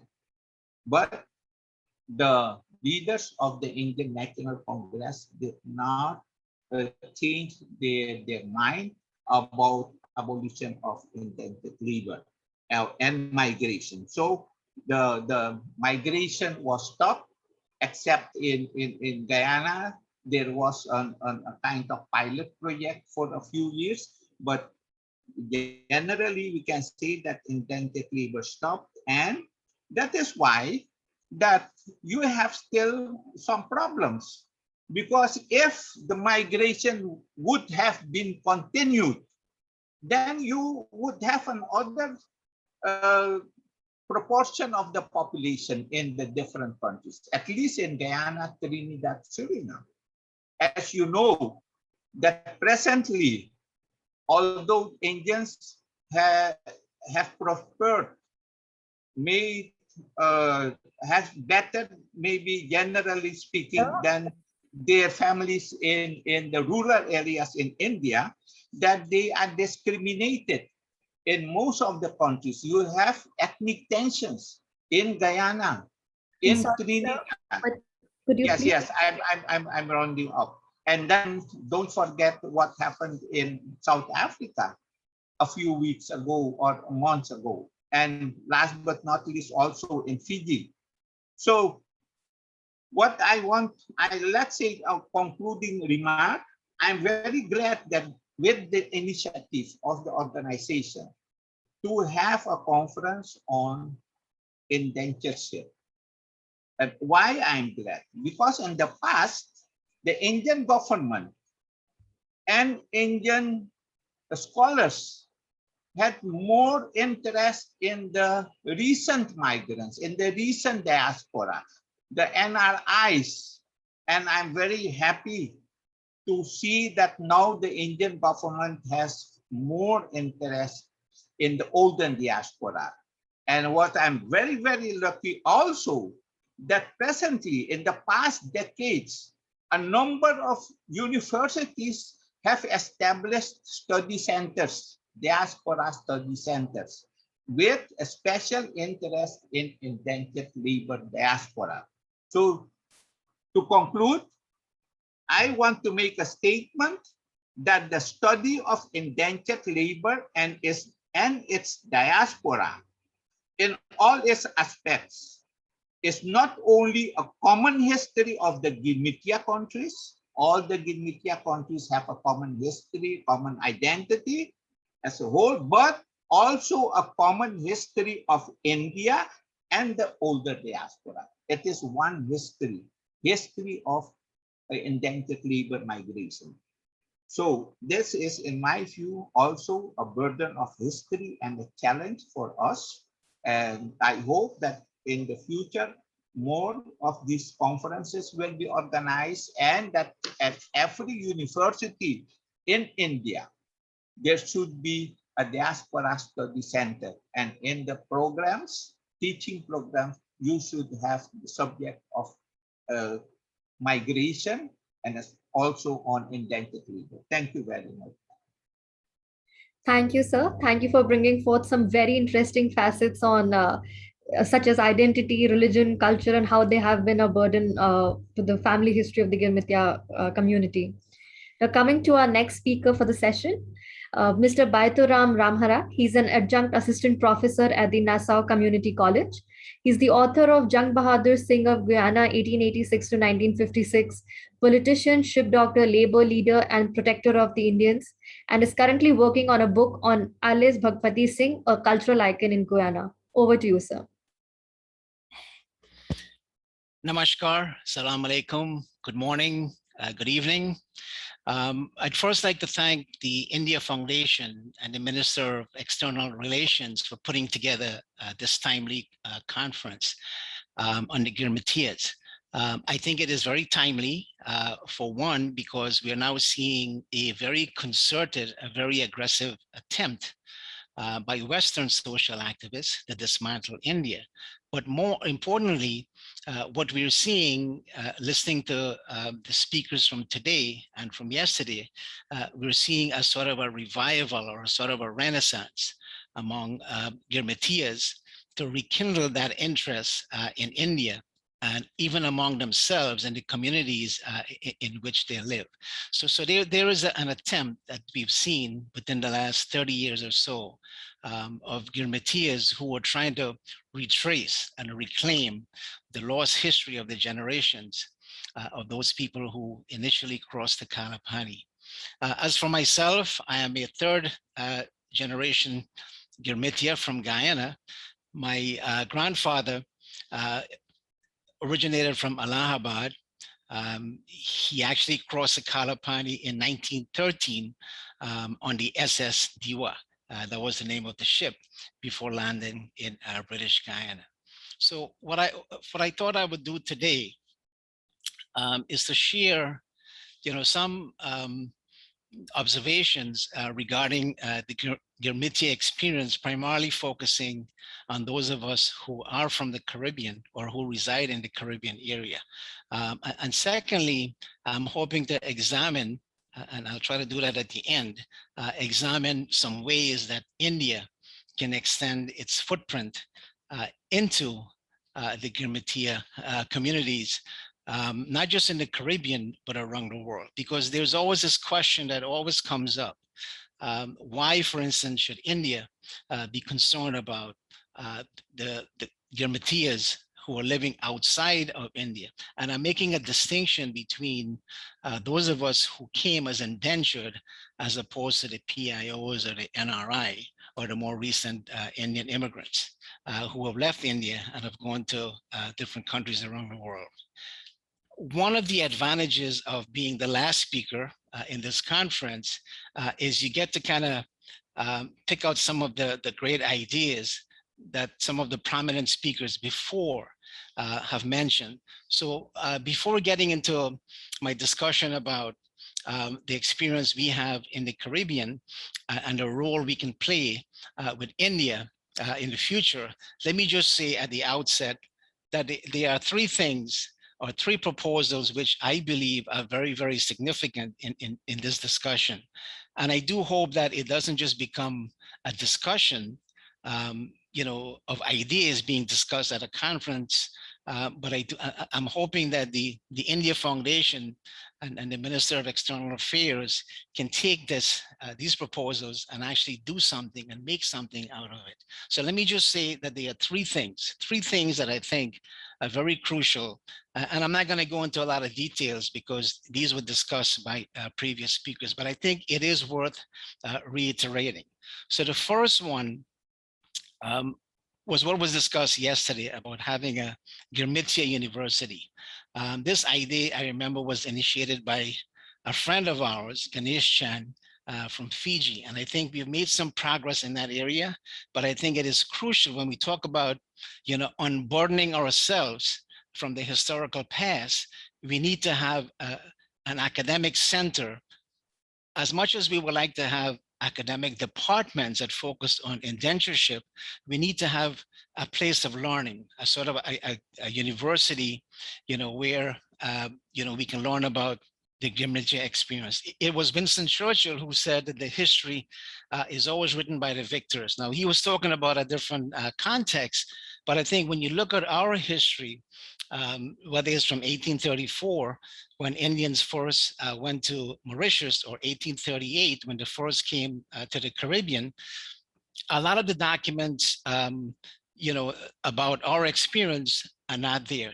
They're missing for many different reasons. And the history of the Girmitiya has been largely dictated or dominated by the colonials, who control the entire system of colonialism, right? I'm reminded about a famous book, which I'm sure many of you are familiar with, Coolie Woman, written by Gayatri Bahadur, who discuss in detail, her experience of visiting the archives in Guyana, the archives in Britain, and the archives in India to try to reconstruct, rebuild that whole indenture experience about her ancestor. So I think having that Girmitiya University is a tremendous step in trying to unburden that past and trying to document our history. Secondly, the other thing that was mentioned, and I know Professor Hassan Khan is very much involved in this in the Caribbean region. This has been done in places like Mauritius and South Africa and so on. The whole idea of retracing our experience and establishing a database. I'm talking about the India Indenture Labor Route Project, which I think is a very significant project to kind of document our history. In my own experience, I can tell you some of the things that Mr. Dean referred to earlier, looking at those documents in the archives in the Caribbean, many of those archives that contain historical information are the documents and artifacts are in terrible conditions, either because of the impact of weather or because it's not being preserved, it's not being seen as being important. I remember going to the archives in Guyana, looking at documents and picking up newspapers. Those things would just crumble in your hand. So those are documents, important documents that have to be preserved. And I think embarking on a project to do that is very, very important for us in terms of documenting that history. I think that the third proposal that was mentioned is this idea of having a comprehensive commission of inquiry. A commission of inquiry to investigate the Girmitiya experience from 1834 to 1917. I'm saying that not necessarily because that this should be done, to exact or extract monetary concession from the colonials or to put them to shame, for engaging in this long period of indentureship. But I think it's important for us, as I said, to document the history and for posterity. And when you look at the experience of other groups, let's say the reparations committee dealing with slavery, some of the things that maybe we can gain access to from the Europeans, if such a commission is done, is to maybe get some kind of funding to establish a Girmitiya University or research projects, preserving our languages and so on. So I think those are three proposals that are very, very important. And I don't think it should be lost in this two-day presentation that we have here. So I'd like to turn my attention now to a little story that goes back to 1957. It's a true story. And it has to do with Prime Minister Nehru and a young doctor from the island of Trinidad. Now, and as most of you know, hopefully all of you know, that in Guyana, Trinidad, Suriname, you have large segment of the Indian population who reside in those areas, right? They are the majority in Trinidad and Guyana. So in this little story I'm going to tell you, it's recited in a biography, actually an autobiography retold by Dr. Winston Mahabir. So let me just set the scene here. Trinidad was going through the independence movement, and the political party that was formed, struggling for independence, was trying to seek support from countries abroad. India was one of those countries that they targeted. So a young person by the name of Vincent Mahavir was identified because he had great oratorical skills. He was identified by the leader of the political party, the PNM, who was an African Trinidadian, and he was sent to India to try to get India to support the independence movement in Trinidad.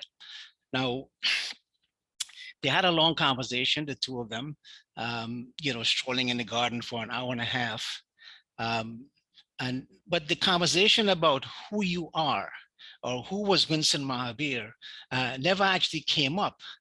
So in this hour and a half conversation, Nehru turned to Dr. Mahavir and said, out of curiosity, you are Indian, aren't you?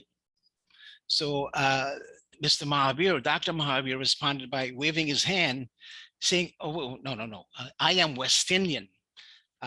So my point to this conversation is that Dr. Mahavir, in explaining his role as a minister within his government, many years later, realized that, while he was promoting this whole notion of being a West Indian or a Trinidadian, he seems to have forgotten the fact or misunderstood the nature of identity politics. And this whole question of who we are was defined in a way that Indians saw themselves not as Indians, but as citizens of a specific country.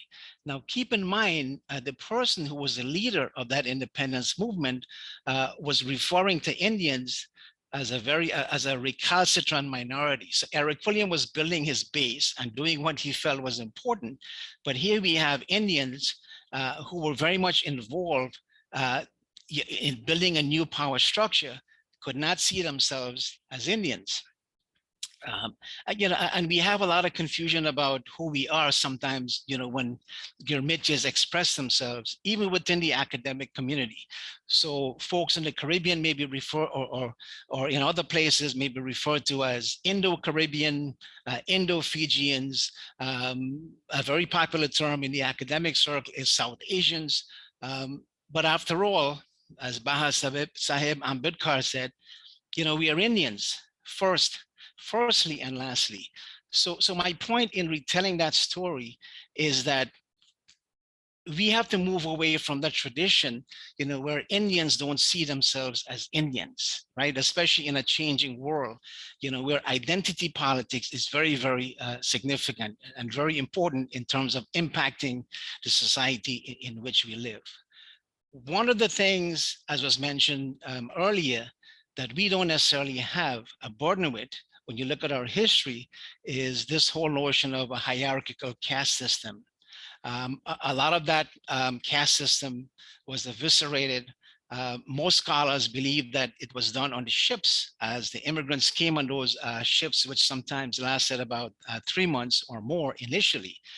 But I believe that a lot of that Girmitiya experience, the whole notion of a brotherhood or being a jihadi, was actually developed on the plantation and working together on the plantation. So, but we do have our problems in the Caribbean. When you look at places like Guyana, Trinidad, and so on, we do have instances where Indians come under attack.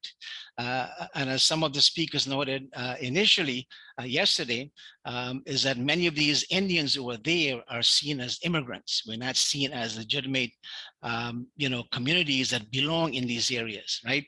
Other challenges has to do with, the fact that we're not represented, or our history are not well represented in the school curriculum. Sorry, sir. Could you please wrap up the presentation? All right. So a couple of things I do want to share before I end. One of the things we need to remember is that there's a lot of scope where India and the Girmitiyas can actually work together. a report from the Minister of External Affairs shows that there are 32 million Girmitiyas, NRI, and PIOs around the world. That's a tremendous lobbying group right there. The Indian population will be the largest in 2027. India is on track to becoming the third largest economy in the world. So it was very significant that Prime Minister Modi could recognize the election last year of President Chandrika Santokhi of Suriname. But we also need to go beyond that, right? Given the challenges that India may face in the future. Trinidad was an oil economy. There's a lot to be learned from them. Suriname and Guyana will have two of the fastest growing economies, oil economies in the future. So I think India needs to cultivate and strengthen that economic relation, build political alliances, and also promote greater or deeper cultural cooperation with those countries. But the one thing I do want to emphasize, and this would be another suggestions to consider. I'm not sure the extent to which something like this may have existed already in India, but I do believe that there ought to be a permanent parliamentary observer in India who can relate or oversee relations with the Girmitiya, and such an observer, must go beyond party politics. So if the current political system changes, that position should still remain, and that will give us in the Girmitiya diasporic community a chance to kind of share some of the concerns we have.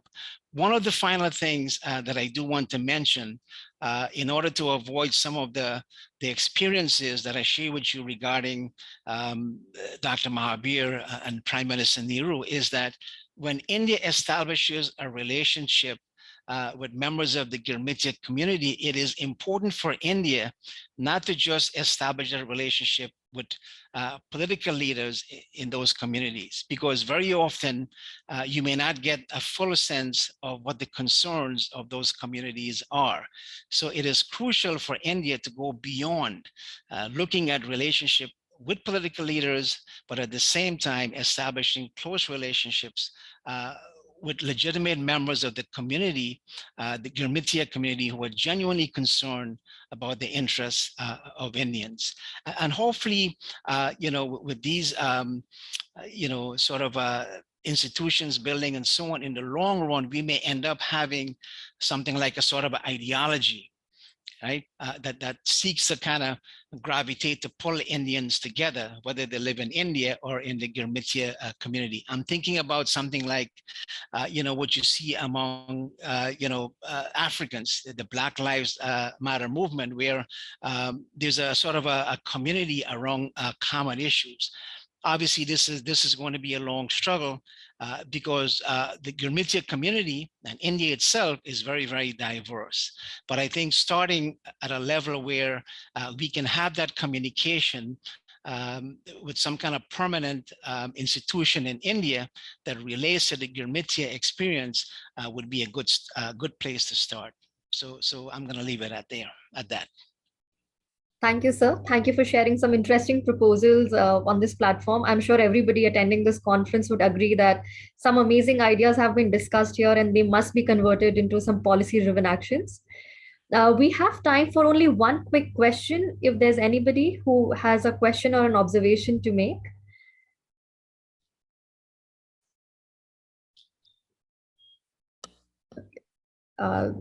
There seems to be none. So we will get on with our final session, the next and the final session for the conference, which is our valedictory session. For this, I would request Captain Alok Bansal, Director, India Foundation, to please take over the proceedings. Over to you, sir. Thank you, Soumya. I think with this particular session, we come to an end. We mark the last session. We come to the last session of this 2-day Girmitiya conference. And I think this conference has been extremely fascinating. And what has come out of this, I think, and that there is no doubt about it, is that throughout this conference, I think this was repeated by speakers after speakers, that this sort of a conference has never happened earlier. And this was, I think, a much needed conference. because the voices of the Girmit diaspora often get masked within the overall rubric of PIOs or even NRIs and things like that. So what we realized was, I think this conference focused on was on the trials and tribulations of Girmitiyas. And this also brought out that while there are a lot of similarities between various Girmit diasporas, who all actually rose from the bottom rung of the society to emerge as leaders in their own countries, there have been significant differences. In most of the countries where the Girmitiyas were in significant numbers, they have managed to maintain their cultural identity. But there were also certain minor countries where we realized that this Girmit diaspora has not really the way we would have liked it to function, like in countries like Jamaica, and as was told by the speaker from Grenada, there was an attempt at deculturalization, which actually resulted in a situation where the culture of the Girmitiyas was actually extinguished, more or less.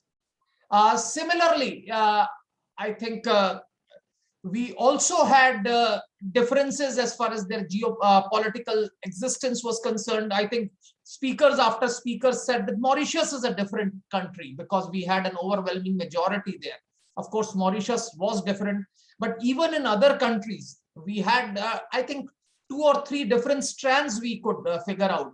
One was, of course, countries like Fiji, South Africa, etc., where you had an indigenous population, and the Girmit diaspora was seen as a migrant. But then there were, of course, countries in the Caribbean where you were actually competing against another set of migrants. And it is here that we got this wonderful idea that a large number of, there has been, the population has actually decreased in countries like Fiji, Guyana, where we had more than 50% of the population belong to Girmit diaspora. There has been a huge secondary migration, which has actually brought the population down. There were issues which brought about the cultural assimilation, how different communities got together, and there have been mixed ethnicities like Douglas in the Caribbean, or even mixed race. One thing which emerged was that there has been a reluctance amongst the Girmit diaspora to incorporate these mixed cultures within the fold of their identity. And that was seen. And of course, there were different reasons which were attributed to it. And as I said in the beginning, this conference is not one-off type of an event. We hope to do this periodically. It is our endeavor to bring the Girmit community together. And to that extent, we will try and do, we at India Foundation will try and do whatever we can do to bring you all together. I know it was a logistical nightmare to get people together, especially because we all span such a wide arena of time zones, from Fiji to, say, United States or Belize. The time zone difference was just too enormous to actually have this sort of a conference. But we can take pride in saying that we have successfully managed to conduct this particular conference. And it was really fascinating to see people from Fiji, South Africa, Malaysia, St. Lucia, Grenada, Barbados, Netherlands, France, UK, US, interacting on this particular forum with one another. Well, with this, we come to the final concluding session, and we have 2 very distinguished personalities to address this. We have Mrs. Hanumanji, Her Excellency Hanumanji, who is the High Commissioner of Mauritius to India, to deliver the concluding address. And we also have Shri Sanjay Bhattacharya, who is the Secretary in the CPV and OIA division of Ministry of External Affairs to address this. And just before I conclude and hand it over to Her Excellency, who I think has joined up, I just want to make one request to all the speakers that we intend coming out with a publication, because within these 2 days, a lot of new insights were given. I think there were issues about which most of us were unaware. I have been pursuing these Girmit issues for a long time, but even I did not know about these warriors when he talked about 1857, the people who were actually sent to these colonies. I must admit, we didn't know. There were so many different dimensions that actually emanated and came out during this conference, which are not aware. So we would want to come out with a publication. My colleague Shreya would be writing to you all. So all those who spoke, we'll request you to kindly pen down your thoughts and send a paper within a reasonable period of time. Others who were not speakers but were attending this conference, and if they wish to also add something, we would be more than happy to have them. I just want to now invite Her Excellency, if she is now joined, has she logged in? Her Excellency Mrs. S.B. Hanumanji, High Commissioner, Mauritian High Commission, New Delhi, to kindly address the gathering. Somebody from Mauritian High Commissioner is there? Yes, ma'am, I think you have to unmute yourself.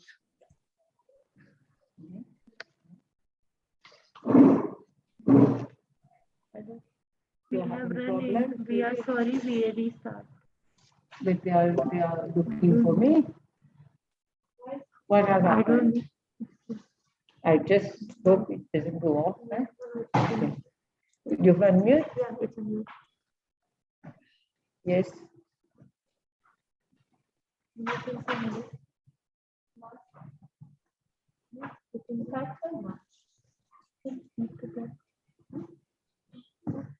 Commissioner, understand if we can't hear. We can hear you. We can hear you. Can you hear me? Yes, we can hear you, ma'am. Okay. Okay. Yes.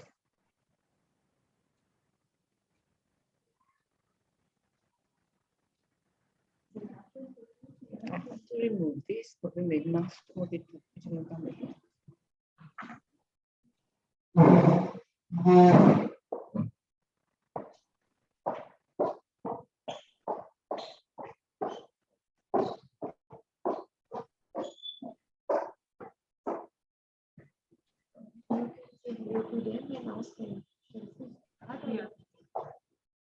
Shall we start? Sure. Hello. The High Commissioner can start. Yeah, please start. Okay, thank you. Okay. So I can start. I was just waiting for your instructions. For sure, ma'am. Okay. So Mr. Alok Bansal, Director of India Foundation, Sri Sanjay Bhattacharya, Secretary, Consular Passport, Visa, and Office of International Affairs Division of the MEA, Excellencies, distinguished guests, Namaskar, good evening. I wish to thank you, first of all, for inviting me to address you at this valedictory session of the Girmitiya conference, and to give me the opportunity to show how the Girmitiyas have changed their identities and how they have succeeded in shifting from being indentured laborers to eminent personalities. Distinguished guests, the theme of this conference is a very sensitive one, in particular to Mauritius being a land of migrants. The Mauritian society was formed by the successive arrivals of immigrants, which include settlers, slaves, and indentured laborers. The Girmitiyas or Kuris came to Mauritius as early as 1730 from Pondicherry and Chennai. However, mass migration began in 1834 following the abolition of slavery and the institutionalization of indentured labor. Most of them came from the Bhojpuri belt, namely Uttar Pradesh, Bihar, and also Calcutta. This marked the beginning of a sad journey of exile across the Indian Ocean. The recruiters of that time under the British rule played their role in luring away these credulous, innocent, indentured laborers, also known as Girmitiyas. At that time, it was also an opportunity for the Girmitiyas to escape dire conditions of debt and famine in India. They were told that they would receive decent wages, a small plot of land, and in some cases, promise of a return passage once their contract was over. However, given the high levels of illiteracy, many were misled about where they were departing for and the wages they would receive. This separation is one of the saddest chapters in human history. When they reached their destination, it was a totally different story altogether. Their living conditions were pathetic as there were no proper amenities to lodge them and sanitary conditions were appalling. They endured harsh conditions. When they arrived in Mauritius, they had to stay at the immigration depot, also known as the Apravasi Ghat, which is now included in UNESCO's list of World Heritage Sites. The first group of 36 Indians reached Mauritius on the ship named Atlas on 2nd of November 1834. And this date is observed regularly as a public holiday in Mauritius and is celebrated by an official function marked by the presence of the Honorable Prime Minister and other eminent personalities. The Girmitiyas were brought to work in sugarcane fields, shouldering the burden of the economy of the British colony. They bear the pangs of separation from their families and clans, as the indentured system was not based on a principle of equality and justice. They had to struggle and toil in the sugarcane field from dawn to dusk for a meager wage. The system under the British rule at that time was oppressive, with moral domination, restrictive movements, and inhuman working conditions. Distinguished guests, despite all the hardships they had to face, the Girmitiyas did not lose hope. They persevered, and through blood, sweat, and tears, they contributed to lay the foundation of what is today a successful and prosperous Mauritius. The only things the Girmitiyas brought with them when they came to Mauritius were their culture, tradition, art, and religion. They brought with them the sacred books of Ramayana and Bhagavad Gita. Can you hear me, Mr. Alok? Yes, we can, ma'am. Yes, okay. This has ensured that many Indian customs and values are deeply ingrained amongst the Hindu community today in Mauritius. It is encouraging to note that even the new generation of the Indian diaspora are actively upholding these values through socio-cultural groups. The vibrancy of Indian culture and traditions are very much present in Mauritius.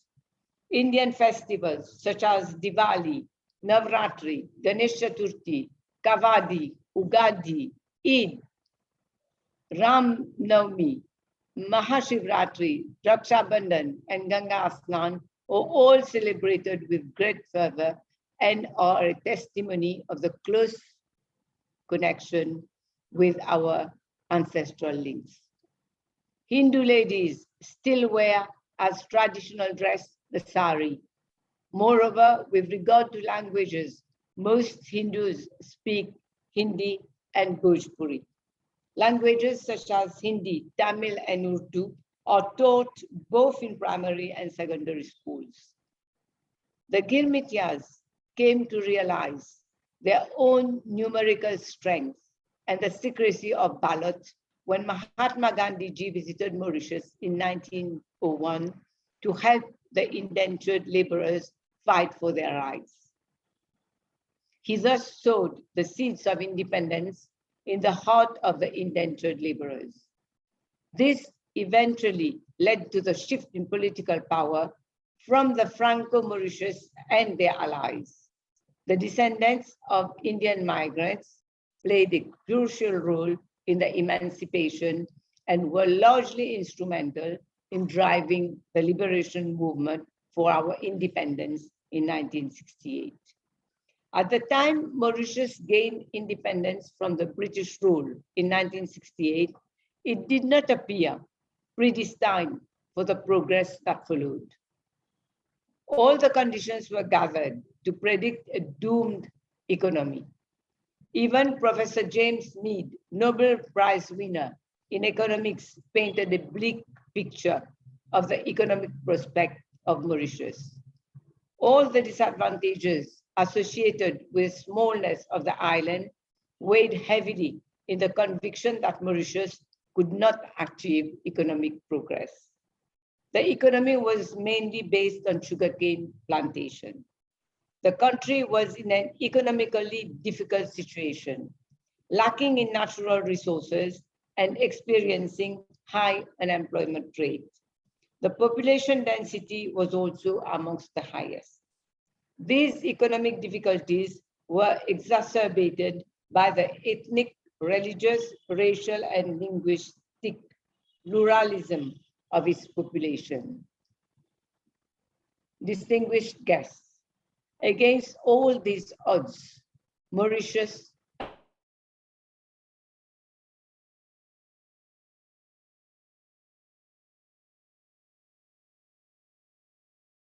We are not able to hear you now.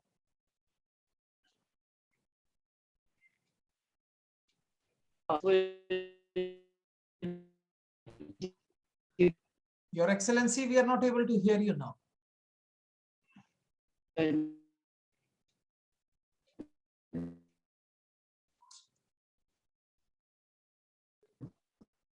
And proceed.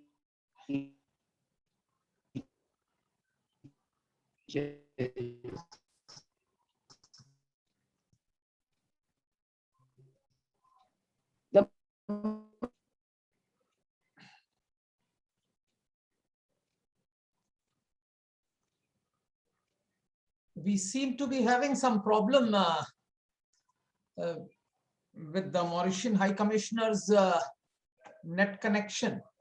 So I'll request Shri Sanjay Bhattacharya, Secretary CPV and OIA MEA, to kindly deliver his address. Shri Bhattacharya is Secretary in the Ministry of External Affairs. He is responsible for India's relations with the Arab world, passport services, consular relations, and diaspora affairs. He is also Sherpa to BRICS and representative to Jal Jeevan Mission. He has earlier served as India's ambassador to Turkey and Egypt. I'll request Shri Sanjay Bhattacharya to kindly deliver his concluding remarks. Thank you. Can you hear me? Yes, sir, we can hear you loud. Lovely. I must say, Her Excellency Ambassador Hanumanji was delivering a fascinating account, so I hate to come in through this interruption. But Captain Alok Bansal, Chairperson for the session, Your Excellency, Mrs. Hanumanji, High Commissioner of Mauritius, delegates to this conference, ladies and gentlemen, Namaskar from New Delhi. I would at the outset like to thank the India Foundation for organizing this fascinating conference on Girmitiyas. It was long overdue, and for bringing together all the key stakeholders. This has been an amazing feat, so congratulations. Girmitiyas and the Indian diaspora are intimately linked to the history of our country and evoke deep feelings and emotions and memories. It gives us immense pleasure to be a part of this dialogue that seeks to better understand their situation and strengthen our ties with our brothers and sisters across the world today. I also look forward to the publication on this conference that will follow. The migratory journey of Indians to foreign shores is a rich history of amazing accomplishments and also many adversities. It stands out for its resilience and fortitude, and endeavor and success. In ancient times, as you know, our ancestors had traveled along the coast to Southeast Asia, in the East and Arabia in the West, as merchants and as monks. Later, they prospered as traders and philosophers along the ancient land routes into Central Asia. And then during the colonial era, under the indenture system, we witnessed millions of our people crossing the seas again to work as labor in plantations and mines and projects in faraway lands. Britain had abolished the slave trade in 1807 and outlawed slavery in 1833. To address their need for plantation workers, the British devised a new system of indenture, whereby workers were made to enter into an agreement, which was commonly known as Girmit, to work on foreign lands, often lured by lucrative pay and short tenure of contract. Anxious, yet hopeful for a better livelihood, our brothers set off on a journey on ships, initially from Kolkata and then from Madras and Bombay. The first ship left for Mauritius, I'm told, in 1834. It was deemed a great success, and soon other colonies such as the Dutch, French, and the Spanish also followed suit, taking our brothers and later our sisters to distant lands. And apart from laborers, we also know that traders and soldiers were also on such ships. The British built an elaborate governance system for this new measure. Agents called dafadars did the recruitment, mainly from Eastern India. They enacted the Emigration Act of 1837, and that was followed by several updates till the Act of 1882, which governed these movements, till its abolition of the indenture system in 1917. They also established the Office of the Protector of Emigrants, and that is a practice that follows even today. We know that British officers of that time wrote fascinating accounts of how the system worked, often very romanticized, for we know that there was deceit and abuse in many cases. And it was in these sugar plantations and the projects in the mines that our brothers and later our sisters as well broke their sweat and persevered for low wages and uncertainties regarding when they might return home. The records for 1834 to 1920 indicate that more than 1 million Indian indentured labor were sent to 19 British colonies. They went to Fiji, Guyana, Suriname, Mauritius, Trinidad and Tobago, and many others, and also under similar systems and arrangements to Malaya, Burma, and Ceylon. We understand almost 60,695 were transported to Fiji, 236,909 to Guyana, 453,063 to Mauritius, and so on. The conditions in the new lands were not easy. The indentured labor had to come to terms with the situation and commence a new life in a new setting. Today, it is the descendants of these Girmitiyas that form a vital part of the diverse Indian diaspora. It gives me and I'm certain the entire nation, great pride to proclaim that our Indian diaspora is today a vibrant community in these new lands, and they have shaped their destinies in ways that only the Indian heritage could have. Our diaspora may reside oceans away from their country, but they keep India and its culture and its values close to their hearts. Our Girmitiyas were known to be strong adherents of the Indian culture and traditions. They were so connected to their land that when they went, they brought with them their culture, their religion, and their values to their new country of residence. It is said that the indentured laborers carried with them the deities and idols and their books, and they continued their religious practices and social norms, even though they were sometimes frowned upon by fellow indigenous communities or other settlers. It is this continued attachment with their Indian culture and ethos that gives the Indian diaspora a very unique identity today. You have been able to play a significant role in enhancing the stature of India abroad. You have earned a reputation for your hard work, discipline, law-abiding, and peaceful habits. Our diaspora is considered as our soft power in foreign lands, as you are rooted in the country's moral and political philosophy. You're also considered as a catalyst for economic development in India, and also obviously in your host countries. And you contribute to India's growth through your philanthropy, knowledge transfer, investments, assistance in various development projects, and innovations. In fact, the presence of erstwhile Girmitiyas in the British colonies that practice indentured labor had grown over the years, and in some of these, they became the largest ethnic group. It is the steady presence of our diaspora in foreign lands that gave rise to concepts such as Indo-Caribbean, Indo-Mauritius, Indo-African, Indo-Fijian, Indo-Malayan in their populations and cultures. These diaspora groups gained an influence which is very visible today. We see the cultural manifestation in the languages that are spoken in Hindi and Bhojpuri, in Suriname and Mauritius, and even taught in some schools. Religious and social festivals, as the High Commissioner of Mauritius was explaining, are still in practice and are popular, and even involve the local communities. Radio and TV programs on Indian themes are popular, and Indian music and dance continue in these lands. It is through persistent hard work and perseverance that our Indian diaspora has been able to make a name for itself on a global front.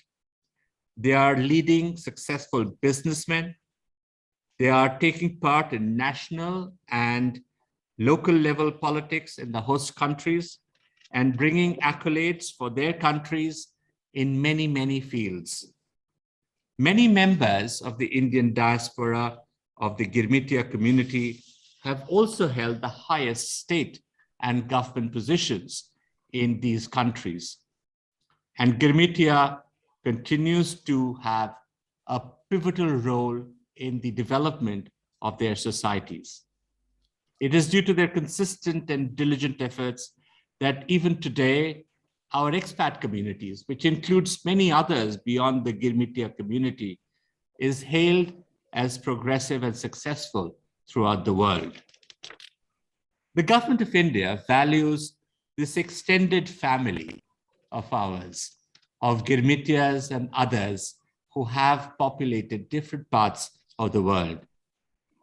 We take special care to deepen our connection, and we wish to take measures to improve the bond.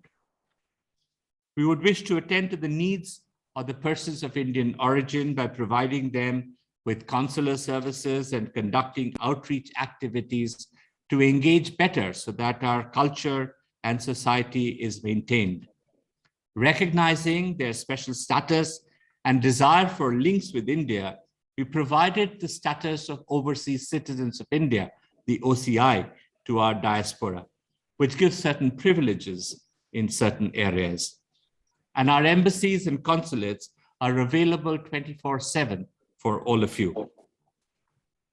The benefits of the digital world have brought to the doorsteps of our diaspora through social media, where we engage with one another. And long-term visa, e-visa, and the OCI card that I mentioned help us maintain contacts. We have also launched recently a special portal called Rishta, which is aimed at our diaspora, specifically for our diaspora, to engage in conversations and dialogue to deepen the links between them and their mother country, India, so that we can understand each other better. We have also a number of specialized schemes and projects for the members of our diaspora to increase the participation of the diaspora youth and familiarize them with the Indian youth, as well as their Indian roots. We started something called the Know India program. We provide a priority to PIOs from the Girmitiya countries for this program, which includes a visit to India to see the developments that have taken place over the centuries, and to also engage with their counterpart Indian youth. The Ministry of External Affairs takes care of the bulk of the airfare and all the local costs during this particular visit. The government has also introduced the scholarship program for diaspora children, known as SPDC, for the children of persons of Indian origin, to Indian universities for higher education. Under this scheme, students are awarded scholarships of up to $4,000 per annum for undergraduate courses in various disciplines, including medicine, engineering, management, etc. The ministry also organizes an interesting quiz known as the Bharat Ko Janiye quiz for PIOs and NRIs who are young, between the ages of 18 and 25. The quiz seeks to enhance their awareness of India and test the knowledge of the participants about India. And the top 3 winners, who get the gold, silver, and bronze medals, are awarded their prizes during the Pravasi Bharatiya Divas convention. As you know, the Pravasi Bharatiya Divas, which is celebrated biannually, seeks to reconnect, engage, and facilitate our valuable Indian diaspora community abroad, and is now fairly well known. The PBD, as it is called, is celebrated with much fanfare and enthusiasm every second year on the 9th of January, which also marks the day when the greatest Indian Pravasi, Mahatma Gandhi, returned back to India after his stint in South Africa. We also have the Pravasi Bharatiya Samman Awards, which are conferred on leading members of the diaspora during the PBD event. The government of India takes immense pride in the Indian diaspora and works to advance and advocate for their growth and benefits under what we say the 4 C's: care, connect, celebrate, and contribute. That is the way we wish to engage with our diaspora. And we are guided by the principle of Vasudeva Kutumbakam, which means that the world is one family. Not only do we wish to maintain close relations with all Pravasi Bharatiyas, but also wish that all Pravasis feel that their original homeland will always welcome them. Thank you. Thank you, Mr. Bhattacharya. I think Her Excellency's net connection has been restored. So I'll just request Her Excellency Mrs. S.B. Hanumanji to kindly continue with her address. Over to you, ma'am. Thank you, Mr. Bansal. I was referring to the diversification of the Mauritian economy, which has moved to a monoculture, to growing industrial, financial, ICT, and tourist sectors. Many of us in Mauritius are descendants of Girmitiyas, and we have come a long way as one people and one nation in achieving the economic prosperity. In the process of nation building, there was no singular factor more important than the human capital for a small country like ours. Education played a critical role in ensuring our success. Even after 200 years of history that separate the Indian diaspora from its origin, the Hindu community in Mauritius has not forgotten its roots. Mauritius has nurtured close affinity with India, both at the social and political level.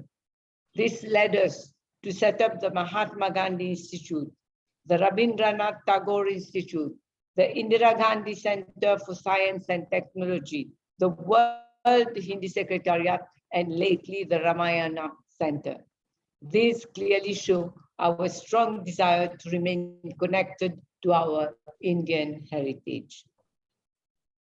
I should also pay special tribute to Prime Minister Modi ji for the highest respect given to the Indian diaspora by granting the status of Overseas Citizen of India OCI since January 2017. This has just been mentioned by Mr. Bhattacharya.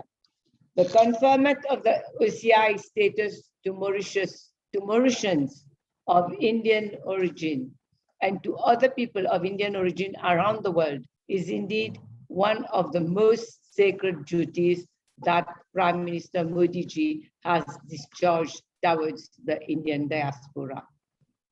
We are particularly pleased that the government of India, under the strong leadership of Sri Modi ji, is endeavoring to bring all people of Indian origin around the world together as one big family.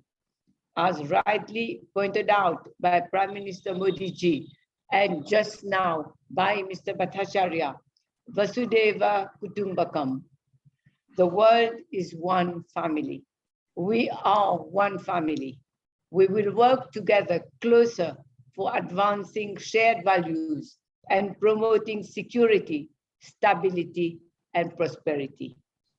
The diaspora can act as vital agents for development as all our countries gradually move into the knowledge economy, the smart economy, or in the wave of the fourth industrial revolution.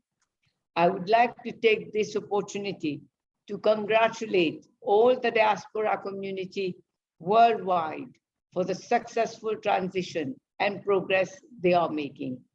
I wish them luck in all their future endeavors. गिरमितिया खेत में काम करने आए थे गुलामों की तरह, आज उनकी संतानें देश को चला रही हैं. I thank you for your attention, and once again, thank you for inviting me to participate in this conference. Thank you all, and namaste. Thank you, Your Excellency. With this address of yours, this conference almost comes to an end, and it is left for me to propose a vote of thanks. I would like to thank, first of all, the Honorable Minister of Gender Equality and Family Welfare, Mauritius, Honorable Kalpana Devi Kunjusha, who actually came and delivered the inaugural address. I would also like to thank Minister of State for External Affairs, Government of India, Shri V. Muralidharan, who also gave an address during the inaugural session. And of course, I would like to thank Her Excellency for taking time out to speak at the concluding session, as well as Shri Sanjay Bhattacharya also to come and address this gathering. This particular conference would not have been feasible without the active support of Ministry of External Affairs, especially the OI division of the MEA, and of course, complete support from various Indian missions in different countries and their missions in New Delhi. In this particular conference, we had over 12 sessions and we had almost 45 speakers from all 20 countries. And it was actually a very, very fascinating conference. And I'd like to thank all the speakers who took time out, and some of them speaking well past midnight in their own countries. And the complexity you could understand by the fact that as we are speaking, it is 6:30 a.m. at Delhi's, whereas it is well past midnight, 12:30, well past midnight in Fiji and New Zealand. And so you could understand the time differences. And of course, some of the speakers spoke well past midnight. So my special gratitude to all of you for taking our time out from your busy schedules to be with us. I would actually like to thank the MEA officials who were involved with this, Mrs. Manika Jain, Mr. P. Kadan. And of course, I would also like to thank the speakers because at any the participants, because at any given time we had about 60 to 90, 100 participants attending this particular conference, although in most of the countries it was very, very unethical hours. So my special gratitude to you. And finally, of course, the people who actually put together this conference, my colleague Shreya and Shrishti, who helped me in organizing this conference. I'd like to thank them. And once again, I want to thank all the speakers and participants. We look forward to next Girmitiya conference sometime in the future. As I said, this is going to be an ongoing process, and we have realized that there is a need for actually addressing the special requirements of the Girmitiya community. And thank you so much for agreeing to participate in this particular conference. We are extremely grateful to all of you. Thank you so much.